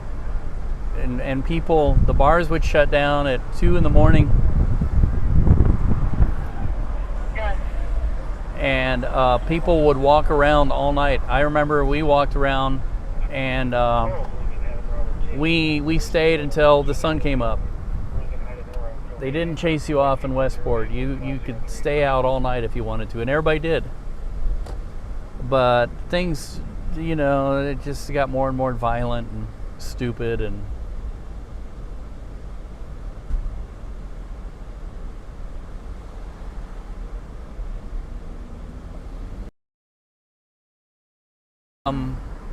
I remember those places too. I did Daily Grind and G Coffee. G Coffee once. I didn't go to G Coffee very often. I only went for one show, and that was Fugazi. And I was like, gee, this coffee place is really great. Should come out here more often. Olathe was just too far out. And then it shut down, and I think the city of Olathe, just to make sure that that never happened again, tore it down. I can't get through here. Okay, people. This is tight.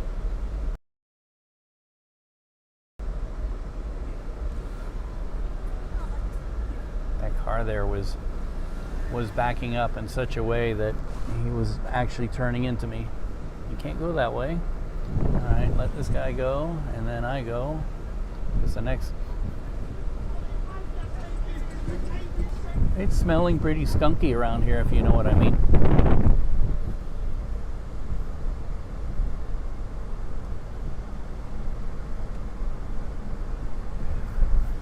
I remember the Note, and the Note was a very technical publication. It was very much inside the music, definitely. It was about the music scene and the music and the bands, and so it, unless you were really, really interested in music, you wouldn't be so interested in the Note. But I was pretty interested in music, and I read the Note a lot. I learned a lot about the local music scene. They did a good job on that. No problem, C3. And the pitch, I used to call it the Pitch It Weekly. Kansas City's version of the Village Voice, which I guess there used to be one called the New Times, and I liked the New Times a lot, and then it kind of went away. It petered out. The Pitch, as far as I'm concerned, it petered out. It started out as the Penny Pitch out of Penny Lane Records. We just passed by that place in Westport, which is now an obnoxious sports bar. It started out as a publication in the basement of Penny Lane.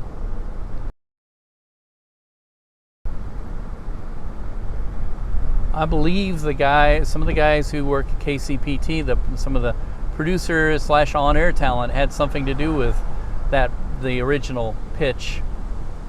But I called it the Pitch It Weekly towards the end. It was it got pretty bad too. There were times when it was like a great resource to look at, and then there were times when it was just But I think the New Times was owned by Village Voice. I'm not sure. I think Village Voice is the original incarnation of the alternative weekly, bi-weekly newspaper. And you can clear out the traffic up the hall. There's some counting. Thank you, Rage Rover, for taking so long. What you were trying to do there?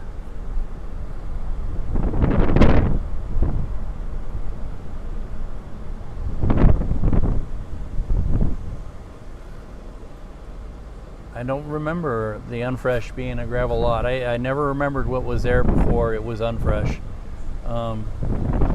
But I do remember the Reggae Fest. Let's see what's happening in the plaza.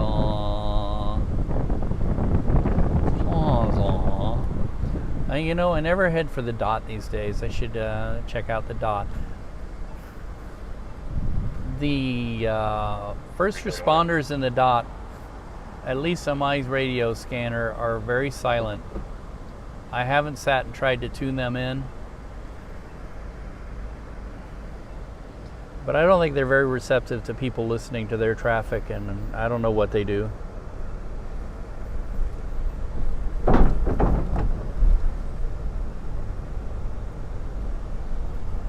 Of course, course, there is nothing happening in the plaza. Maybe a few restaurants are still open, but this place pretty much. Medic 41, 14532 South US 71 Highway. And Cloverleaf, Apartment 101, traumatic injury, A4. Traumatic injury. 532 South US 71 Highway, Apartment 101, traumatic injury, A4. This place, pretty much under the beerfluenza epidemic, has been rolling its sidewalk up at 5 for most places. There's the bar over there on the corner, the Irish bar. Yeah, I can see they have a line out there. They're going into the wee hours. Wee hours. I remember Reggae Fest, and I remember we used to have Blues and Jazz Festival. I remember the what they call those things at Liberty Memorial. Back in 92, 93, we went to one of them, and it rained cats and dogs. We were going into the folk music tent, and they kicked us out into the lightning. What was that called? The Heart Festival or whatever? Yeah, and we ended up running out in the rain. Me and this crazy guy, we were like best friends, buddies in the Air Force. We were in the Air Force at the time. And we went running out of the tent, and it was the mud, everything was slick. It was like the original. You remember when they had the when it turned into the Mud Fest? Because all these people were like sliding down the sills on the Liberty Memorial grounds.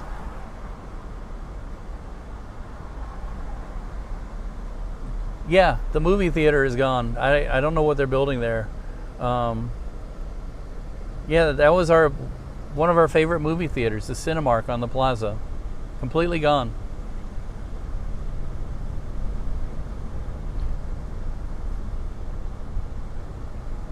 Whoopsies. I'm wanting to go straight here. I might pick up the dot on the way home. But yeah, Cinemark is completely gone, and that was even before the beerfluenza took everything out. In case you don't know, beerfluenza, I have to say that. You can't say the C word on the tubes. But I don't know why I'm worried about that, because with all the loud stereos going off, I wouldn't be able to monetize this anyway.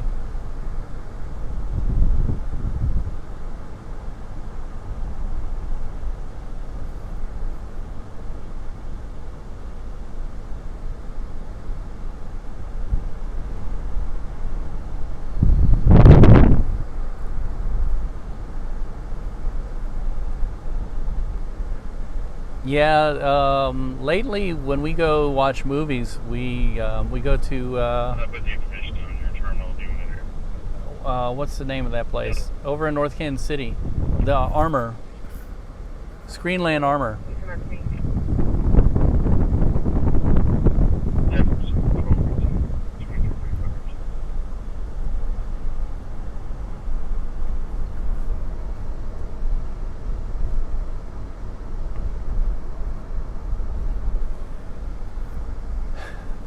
Yeah, that's the location where Downbeat used to be. My friend Emily has a coffee house. She's since moved up to 39th Street, but Downbeat used to be in the basement, and she told me some funny stories about those pizza guys there. I guess one of them involved that they like to shoot movies for YouTube, and they were shooting like these horror movies. They were trying to make these homemade horror movies, and they were using her coffee shop for a scene in one of their horror movies.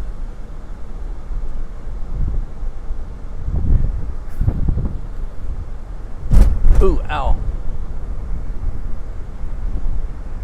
This used to be where Channel 50 was, if anybody remembers that. It's become, what's the name of it? Youth Front. But TV 50. I've been inside that building. We did a story where they were assembling food packs for Haiti when Haiti had a terrible earthquake, or was it the hurricane? There was something where they were putting together these nutrition packs for Haiti. Yeah, I think this is now U Front. They moved across the street. And the building was this old 1950s television station. I don't know who it was before, but it used to be, everybody knew that Channel 50 was the Jesus channel. And I guess it was Youth in Christ or somebody that used to be the owner of the station, and they produced it was an actual TV station with a TV tower and everything.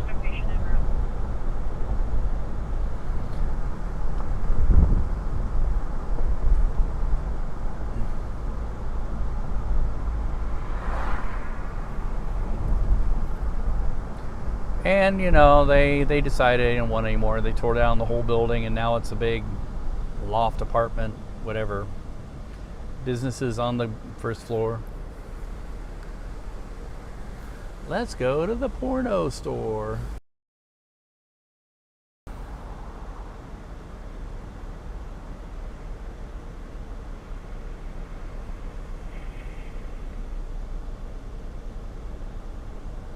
Yeah, it was pretty evangelical, and that's where you would get, it's like the rising tide of televangelism until they become like their own big thing. And that's where you would see people like, I don't know, I can't remember who they were back in the 70s and 80s, but they had always been there for a long time.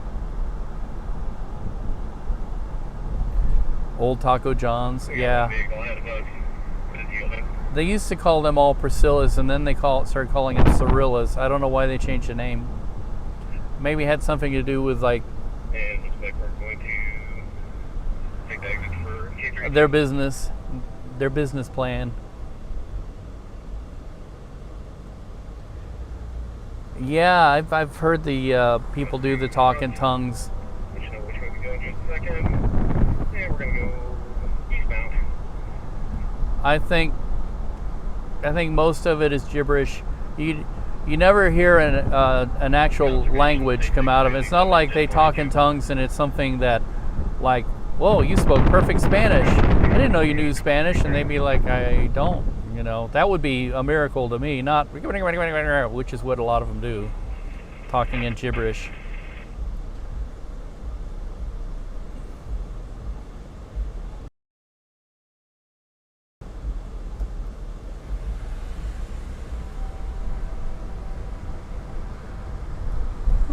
Oh, excuse me. Well, it's almost the witching hour, and I should be home by now. I gotta be placed tomorrow bright and early in the morning.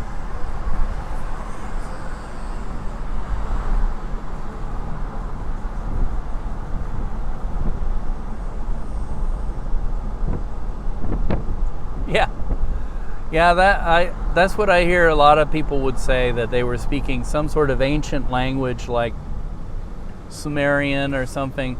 However, there are people who can speak those languages, experts who can read and speak in those languages, and they're like, no, doesn't sound like Sumerian to me.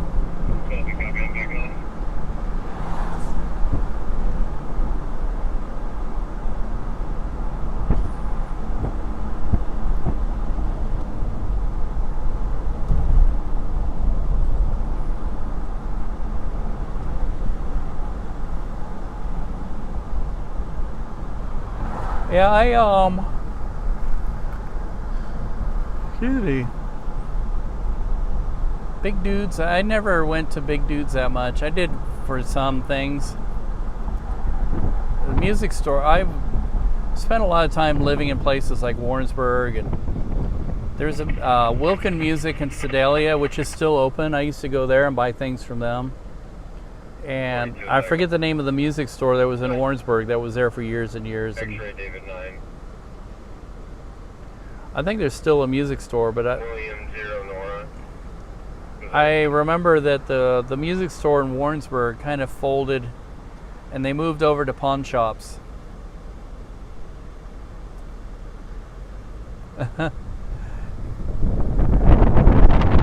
Yeah, it's more like wrestling.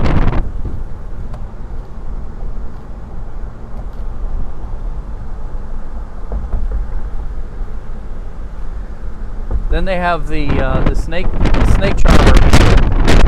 You know, that Jesus said, what is it? That if you really have faith in me, even the serpent would not harm you. And so people test their faith. Gotta stop for this.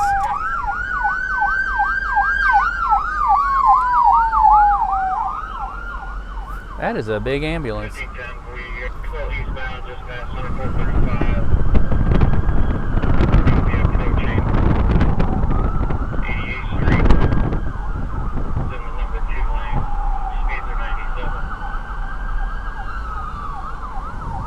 Okay, if I remember right, I can still do this. Local traffic only. However, there's a little trick to this. You can cut through Argentine. 555. I'll show you back in service. I forgot they had this blocked. Doing bridge work, I think.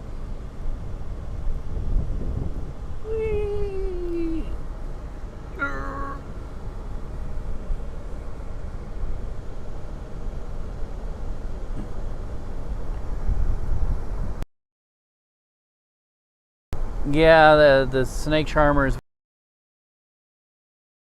and a lot of them have died from their lack of faith. Let's just put it that way.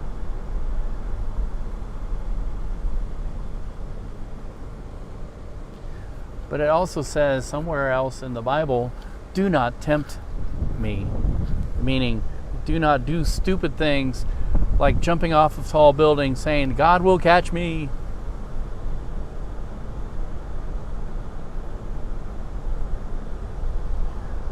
Yep. I said this was Argentine. I think, I don't know where I can look at.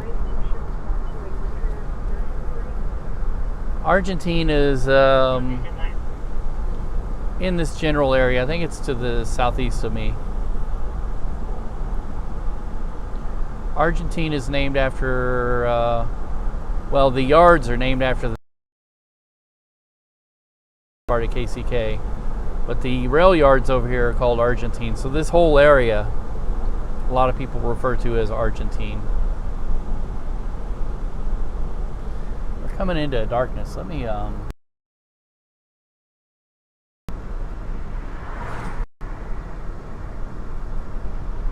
put it on a much brighter camera. Although that just shows how dirty my windshield is.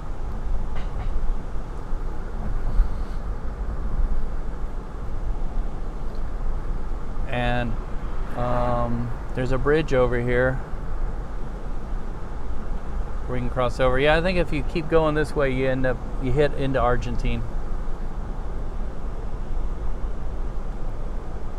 Downtown Argentine, that is. Where Mickey's is. We are going through 59th Street lane. Speeds are 90. There is a car chase. Where is this car chase at?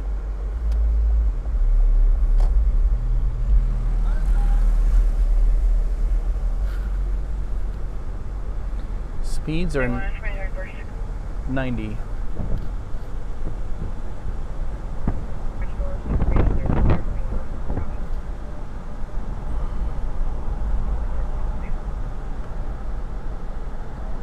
Yeah, if you go north here, what street do I hit? I can't remember. I think it's don't ask me, I can't remember the name of it. I just know that you hit the east-west street that takes you back to 7th.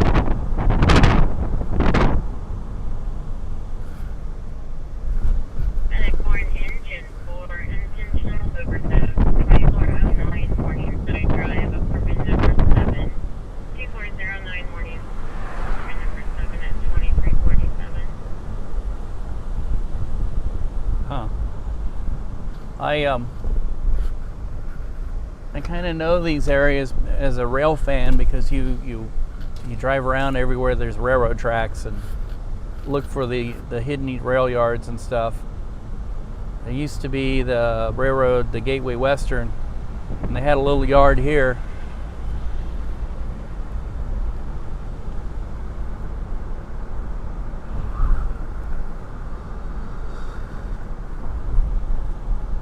Back when I was when I worked at KMOS,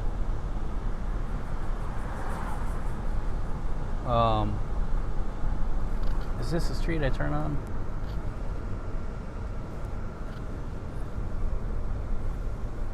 This is how bad I am. I don't think this is the main. Yeah, I see it up ahead. Yeah, I know this area real well. Ha ha ha. Manhattan Bar and Grill.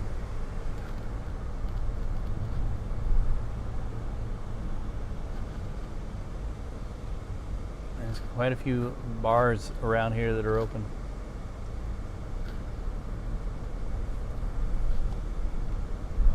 Bar None Lounge. Yuck, yuck, yuck, yuck.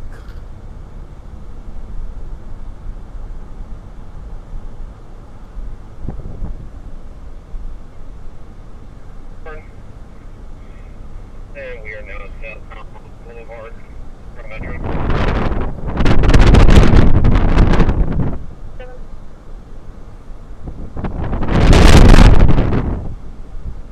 Huh. Building, just barely hit the building, so no structural damage or anything like that. That sounds like fun, except for the almost dying part. I'm drawing a blank. Where's Moffat Tunnel? I should know where that is, but...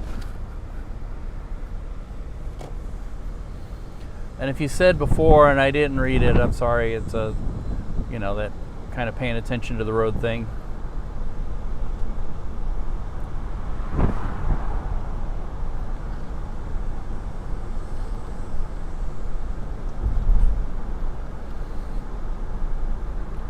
Ah, Colorado. Yeah. Yeah, that makes sense. Is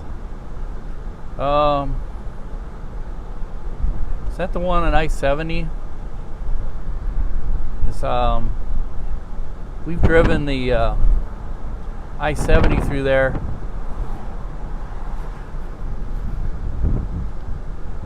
and it's kind of scary coming into or out of the mountains. Like, to me, I think it's scarier going down than going up. But one way, when you go up, you burn up your engine. The other way, going down, you burn up your brakes. Those 6-7% grades out there are crazy. Ramirez, Garcia, MC Nayeli, out of Kansas City, Missouri. And when you talk about RVs, even our little Navion, it gets worrisome. We usually try and find a midpoint and stop and pull over and let everything cool off.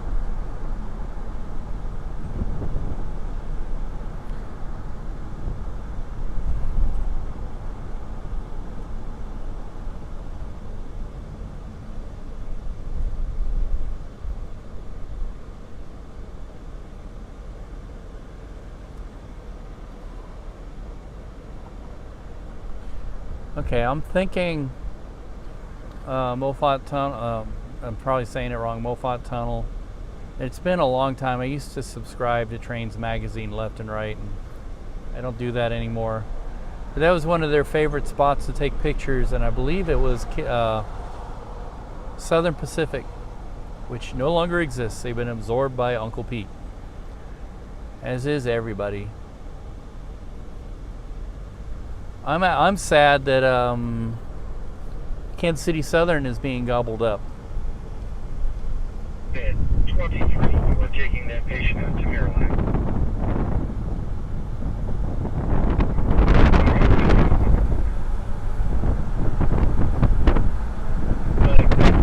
Marillac, isn't that the mental health place? 35.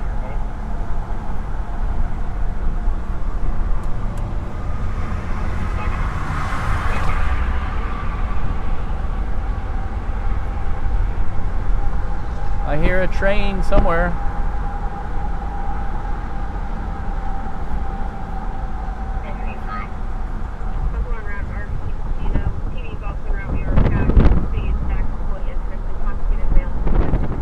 Uh-oh. Intoxicated male at Argassi. We're going to be passing Argassi.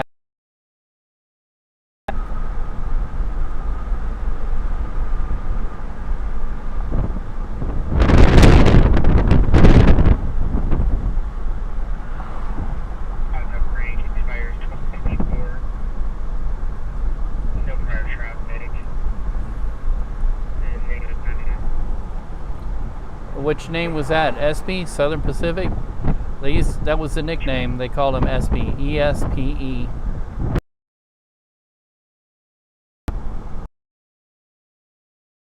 Thing. Union Pacific is Uncle Pete. Southern Pacific is SP. Missouri, Kansas, Texas, of course, was Katie.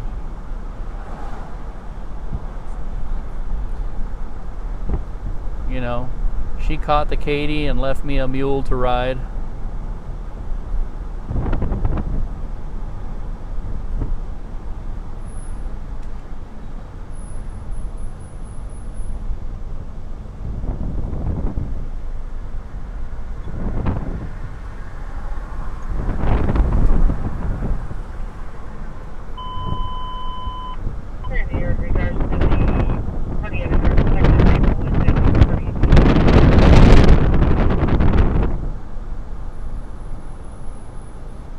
Military school. There's one in Lexington that's way out there, not quite on US 24. The Wentworth Military Academy, and they've shut all those military academies down. They went out of business after they've been open for a long time. There was one in Boonville and one in Lexington. It's sad. I don't know now where am I going to put my brat kids.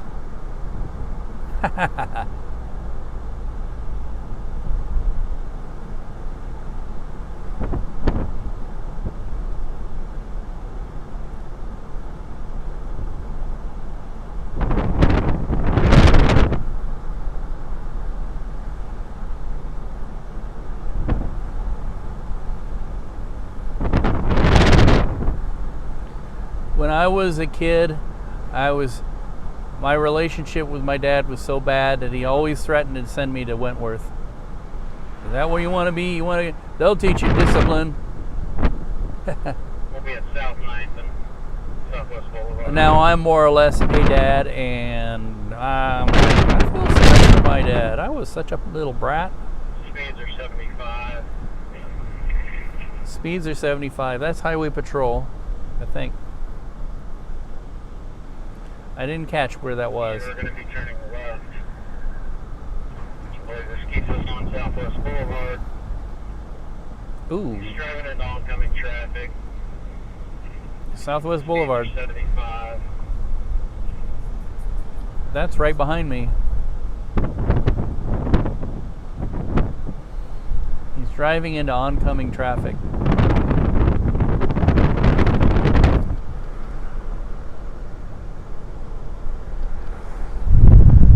Going eastbound or westbound? Southwest Boulevard's kind of hard to decipher because it's like it's east or west, but it also could be north or south because it's diagonal to everything. It's highway patrol. It sounds like they somehow got off of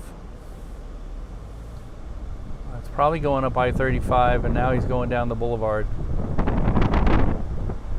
The other boulevard. I refer to Independence Avenue as the boulevard. You know, where all we euphemistically call them the toads are, the prostitutes.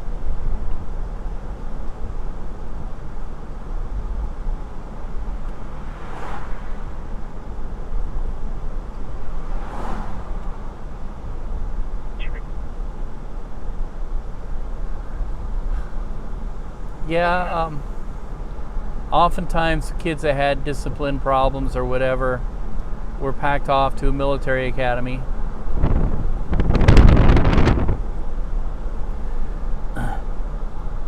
Oop, I need to get over one. Up here, a parallel. Yeah, talk about ladies of the evening. We, the first time we tried to drive Melba, which is our camper van, the front brakes locked up. It had sat for so long that the calipers just locked. And I mean, literally, they were red hot. Smoke was pouring out. So we pull over in the first place we could find. We were going to go to Lawrence, and but we didn't make it to Lawrence. We pull over which was somewhere off, Central in KCK. And as soon as we pulled off, even with smoke rolling out of our wheel wells, a lady of the evening started coming towards us. My wife was like, she was panicking, and I'm like, yeah, I think we can go around the block and get away from here.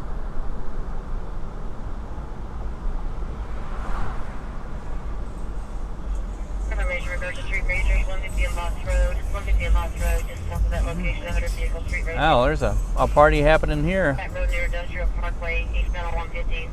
General location at the street racer store, 2358.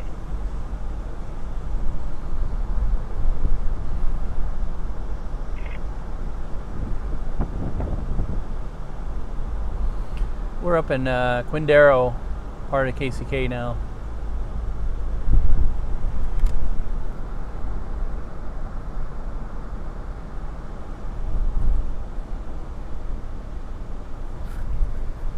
As a news photographer, I've driven a lot of these places in all hours of the day and night.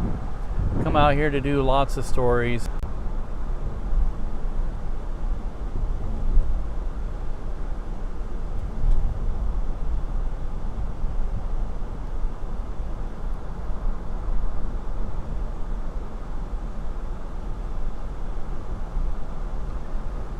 Quindaro, for the most part, is so devastated by poverty that there isn't hardly anything here anymore.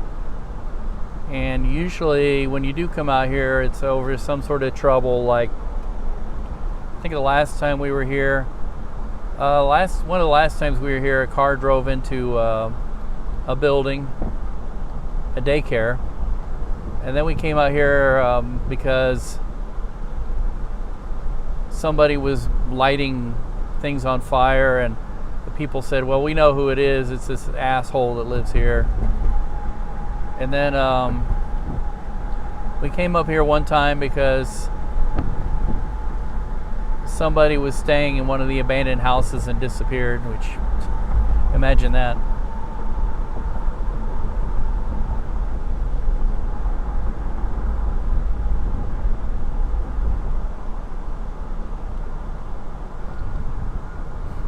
A lot of times people come up here for the old community of Quindaro, which they still need to restore more of.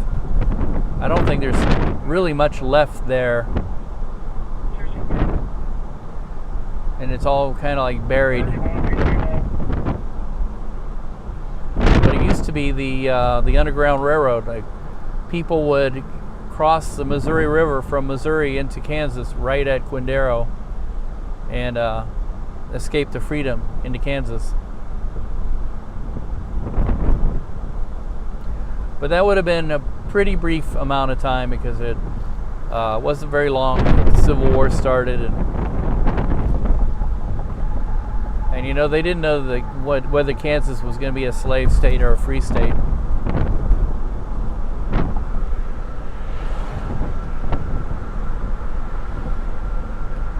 Now we're coming up to Argassi, and we'll see if there's blinky lights up here for an unruly drunk person.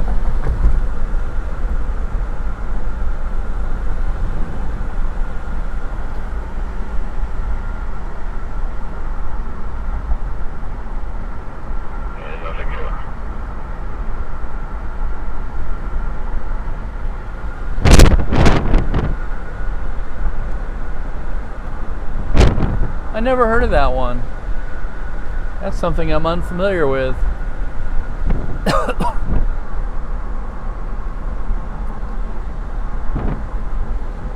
There was a house we looked at in that area that had almost like a speakeasy type tunnel. There it is.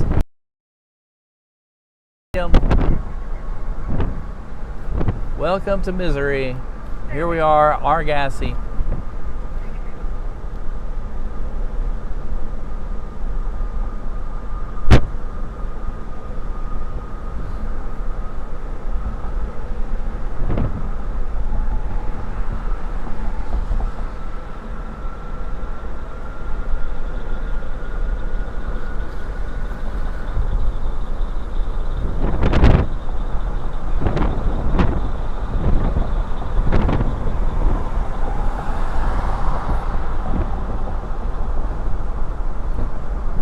North, south, Riverside. I'm confused.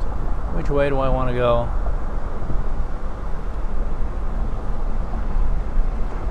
Train.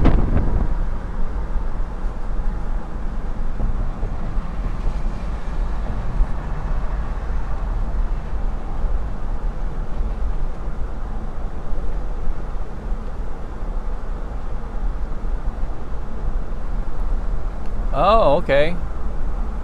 Well, I wonder if that house had something to do with the Underground Railroad then. Because it was a pretty weird, it was almost like a tunnel under the basement. It was a small house, and it was built on top of like a big, weird basement.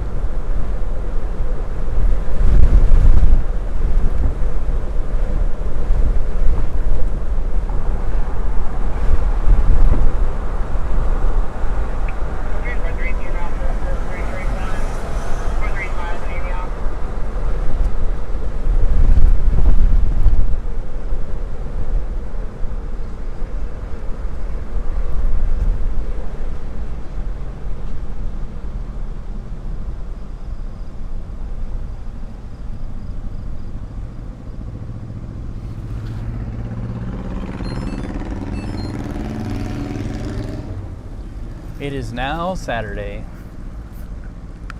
Can you give me my August court date? Yeah, that sounds pretty pretty sketchy. But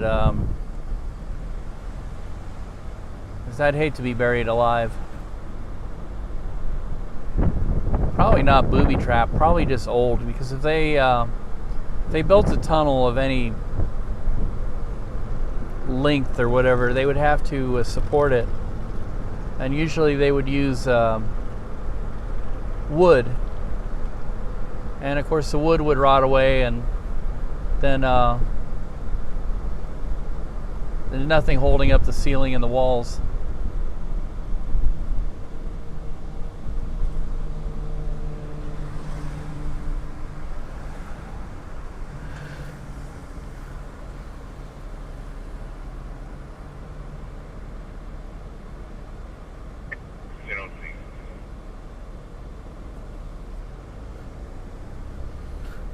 Has any archaeologists ever checked that out?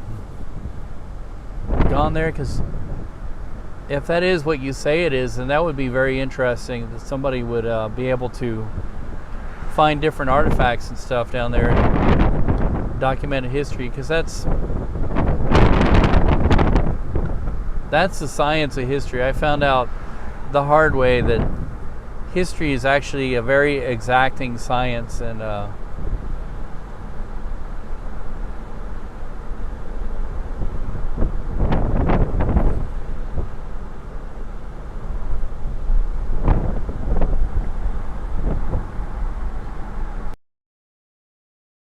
looked at, with the scary tunnel-like basement.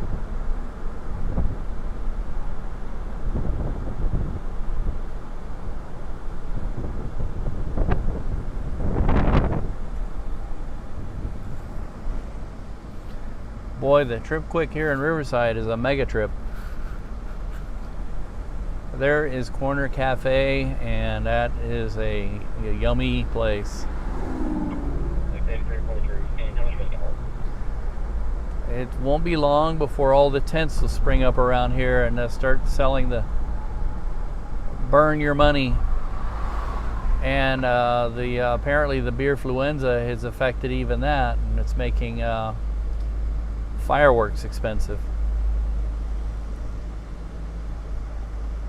34, I'm out of LA now. I'm gonna update you where I was at. The place, oh excuse me, the place is supposed to have nice ghosts is the John Warnell House Museum. I dropped off so you're not to the truck smart. Somewhere in my archive log on The Ghost in the Mirror. We were doing our cheesy Halloween thing, and that was about 2006. And I was with this reporter named Steve Shaw, and we were doing the Warnell House Museum, trying to be creative and spooky ghosts and things like that. It was fun. I love doing those cheesy, fun Halloween stories. But anyway, there's this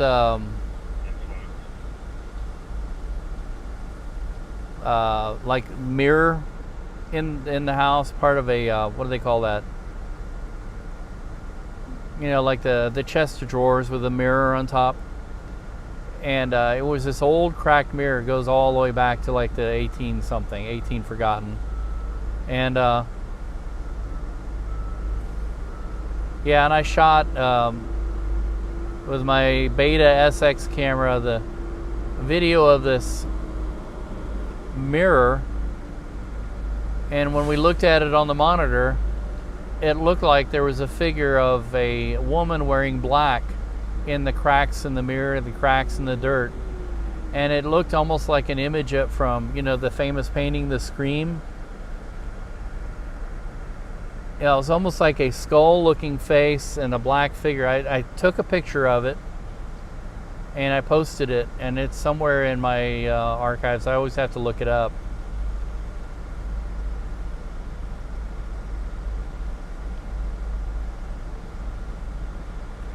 Yeah, it's probably just like the light refracting off the dirt and the cracks in the mirror, making it look like something. Tire I've ever seen, or a donut that was just made out of whatever Superman's cape is made out of.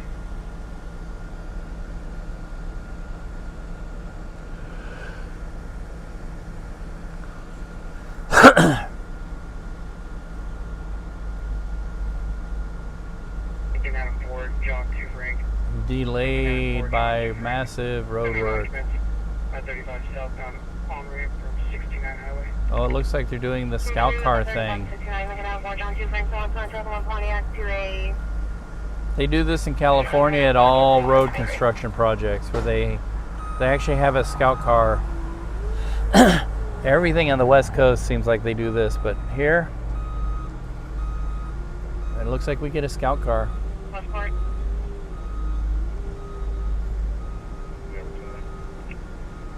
You don't want to need 1210 back on West Court. It's probably enough for midnight. 118, which hospital there shooting? 142. Here we go. Here's our scout car.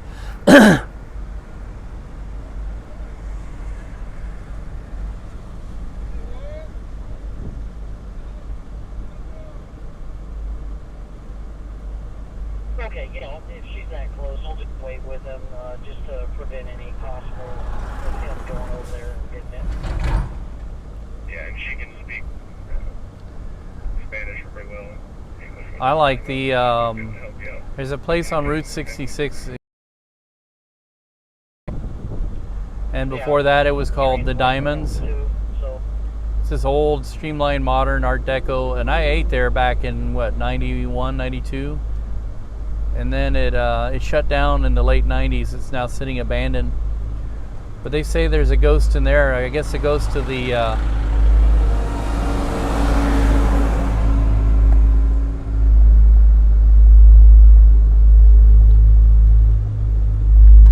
wonder if we can do this.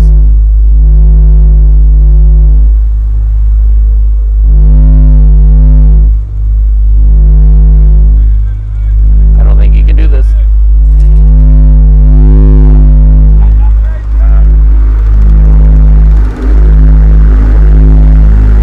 Nope, you can't do this.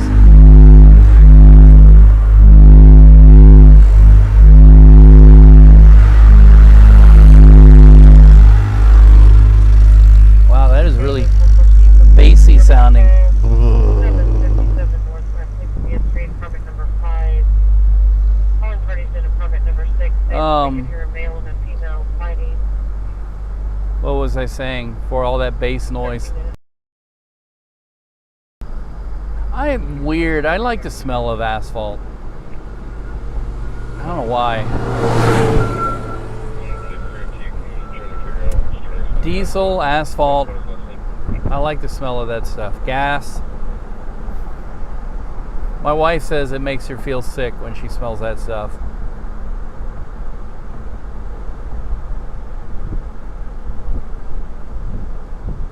Oh, I was talking about the ghost at the Tri-County, and there was a like these ghost hunting people, and supposedly they caught it on video, and they call them the Blue Ghost.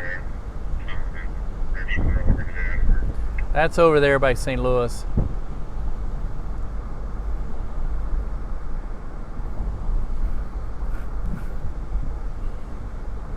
And they say supposedly it's the ghost of the former owner of the Tri-County. Like, the history sort of goes that the Diamonds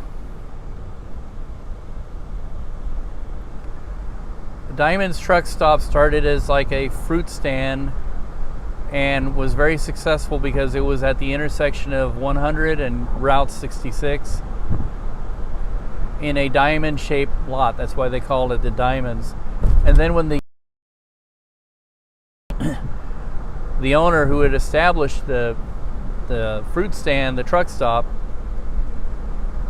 decided to move his business back in the late 60s to the new off ramp or whatever, and eventually that went under.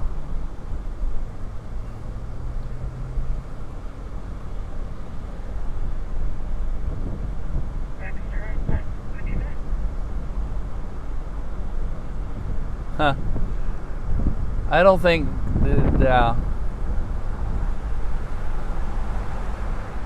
ghosts see race or color.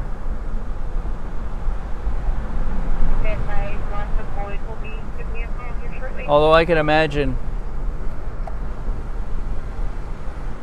if ghosts are essentially a playback of things that have happened, and possibly very emotional events or horrific events or whatever that have been done in the name of racism, would make ghosts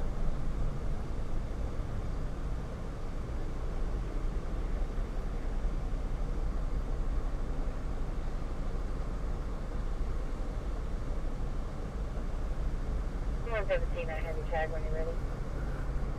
Good. It's just gone back on it. It's on a country van. It's registered Shawnee to Jason. To me, shadow people would be people that are either not very good people, or they're people who are just in the shadows in relation to your life. Not necessarily that they're bad people per se, but they're not people that you're destined to know or be around. They blocked off our rural route route north of Riverside after that long delay in the waiting on the pilot truck. So now I'm taking the old Pike Road here. North Broadway is its new name.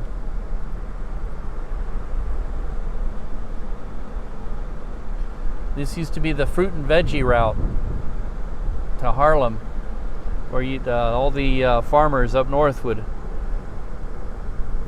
bring their fruit and vegetables to the farmers market via this road, which was a toll road, which is why it's called the Old Pike Road. And they used to catch a ferry at Harlem and go across the river because there wasn't a bridge they could use.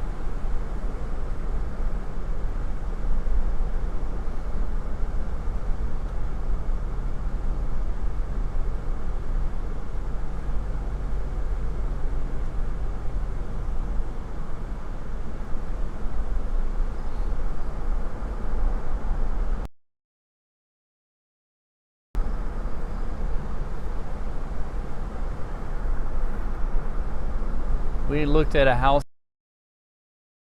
You can't see it in the dark up on the corner. And it's a really old house. It's the oldest house in this area. And we went down the basement. The basement had dirt floors. And in the closets, you could see layers of really old wallpaper. Like they would paper the room and the closets and everything, and then when they would cover it up with more wallpaper, and I don't know how many layers there were, but it was old. Like the house dated back to I think 1879.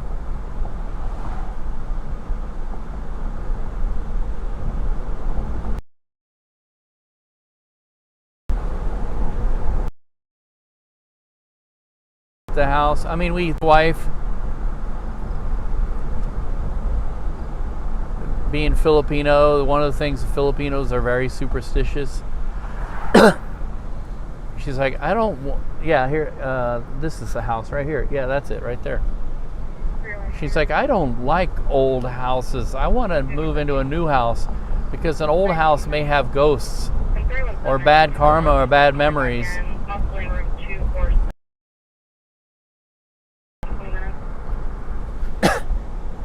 When we moved into our house, it was to chase out all the bad.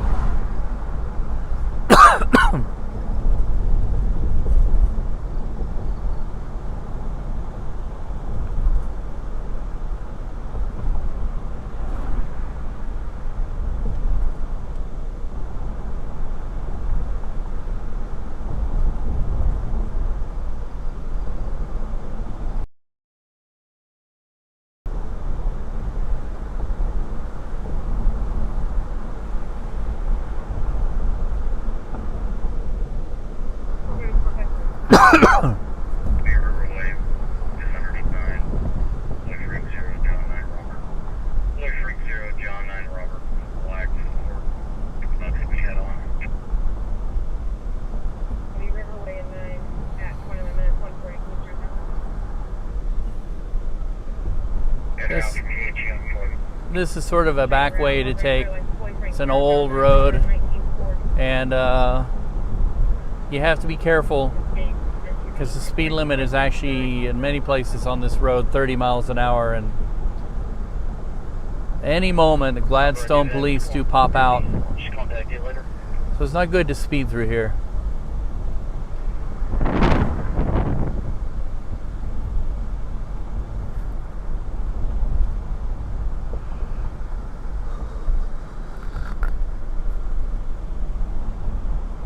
Well, I have tested out my live stream. It works. Now the big question will be, well, the live stream I know would work. It's the question is whether the gimbal works. The sound quality is pretty good. Picture quality is okay. Big question will be will I be able to hook it up to their network. And when I get there, I'm sure they'll all be like, they won't know what I'm talking about. And I'm not even sure that I even really remember with this app how to do that, how to change it. I've done it once. I added Our Lady OLPH to it, which is my church. That's how I changed it.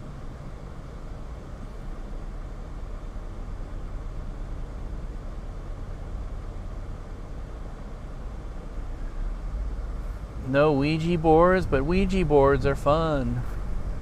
I've never messed with a Ouija board, so I don't know what I'm talking about.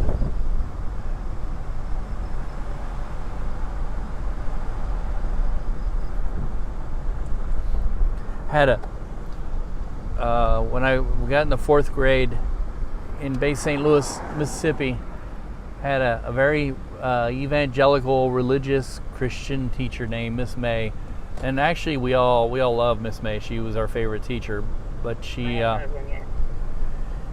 definitely proselytized her students, which is a no-no in the public schools. And I remember her talking about Ouija boards and how they are like an instrument of the devil. But I've actually looked up the history of Ouija boards, and they're not really that old, and they're more of a gimmick than a... They have been involved in a Tommy shot fired call with the black Mercedes with a Missouri zip tag. Ruh-roh, black Mercedes shooting at people.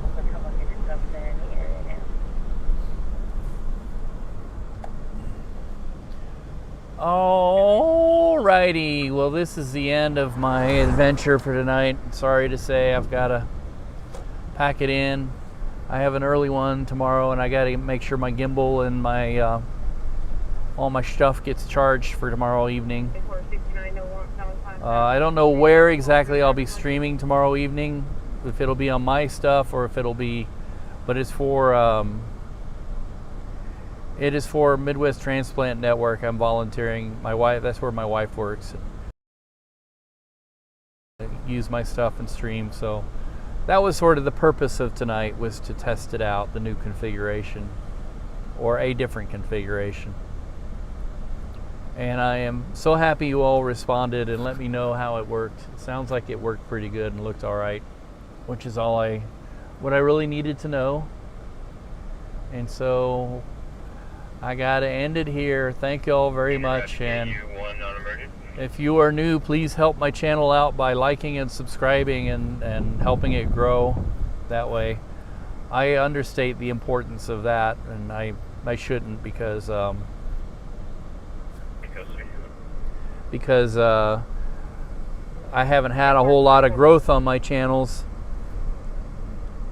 and I need to. I need to let them grow so that more people can see some of this content. And Car 130, are you responding? because some of the stuff I'm sharing, I think is interesting to somebody. I hope. Anyway, so thank you all very much again, and I'll talk to you all later. Coming from the U.S. hospital.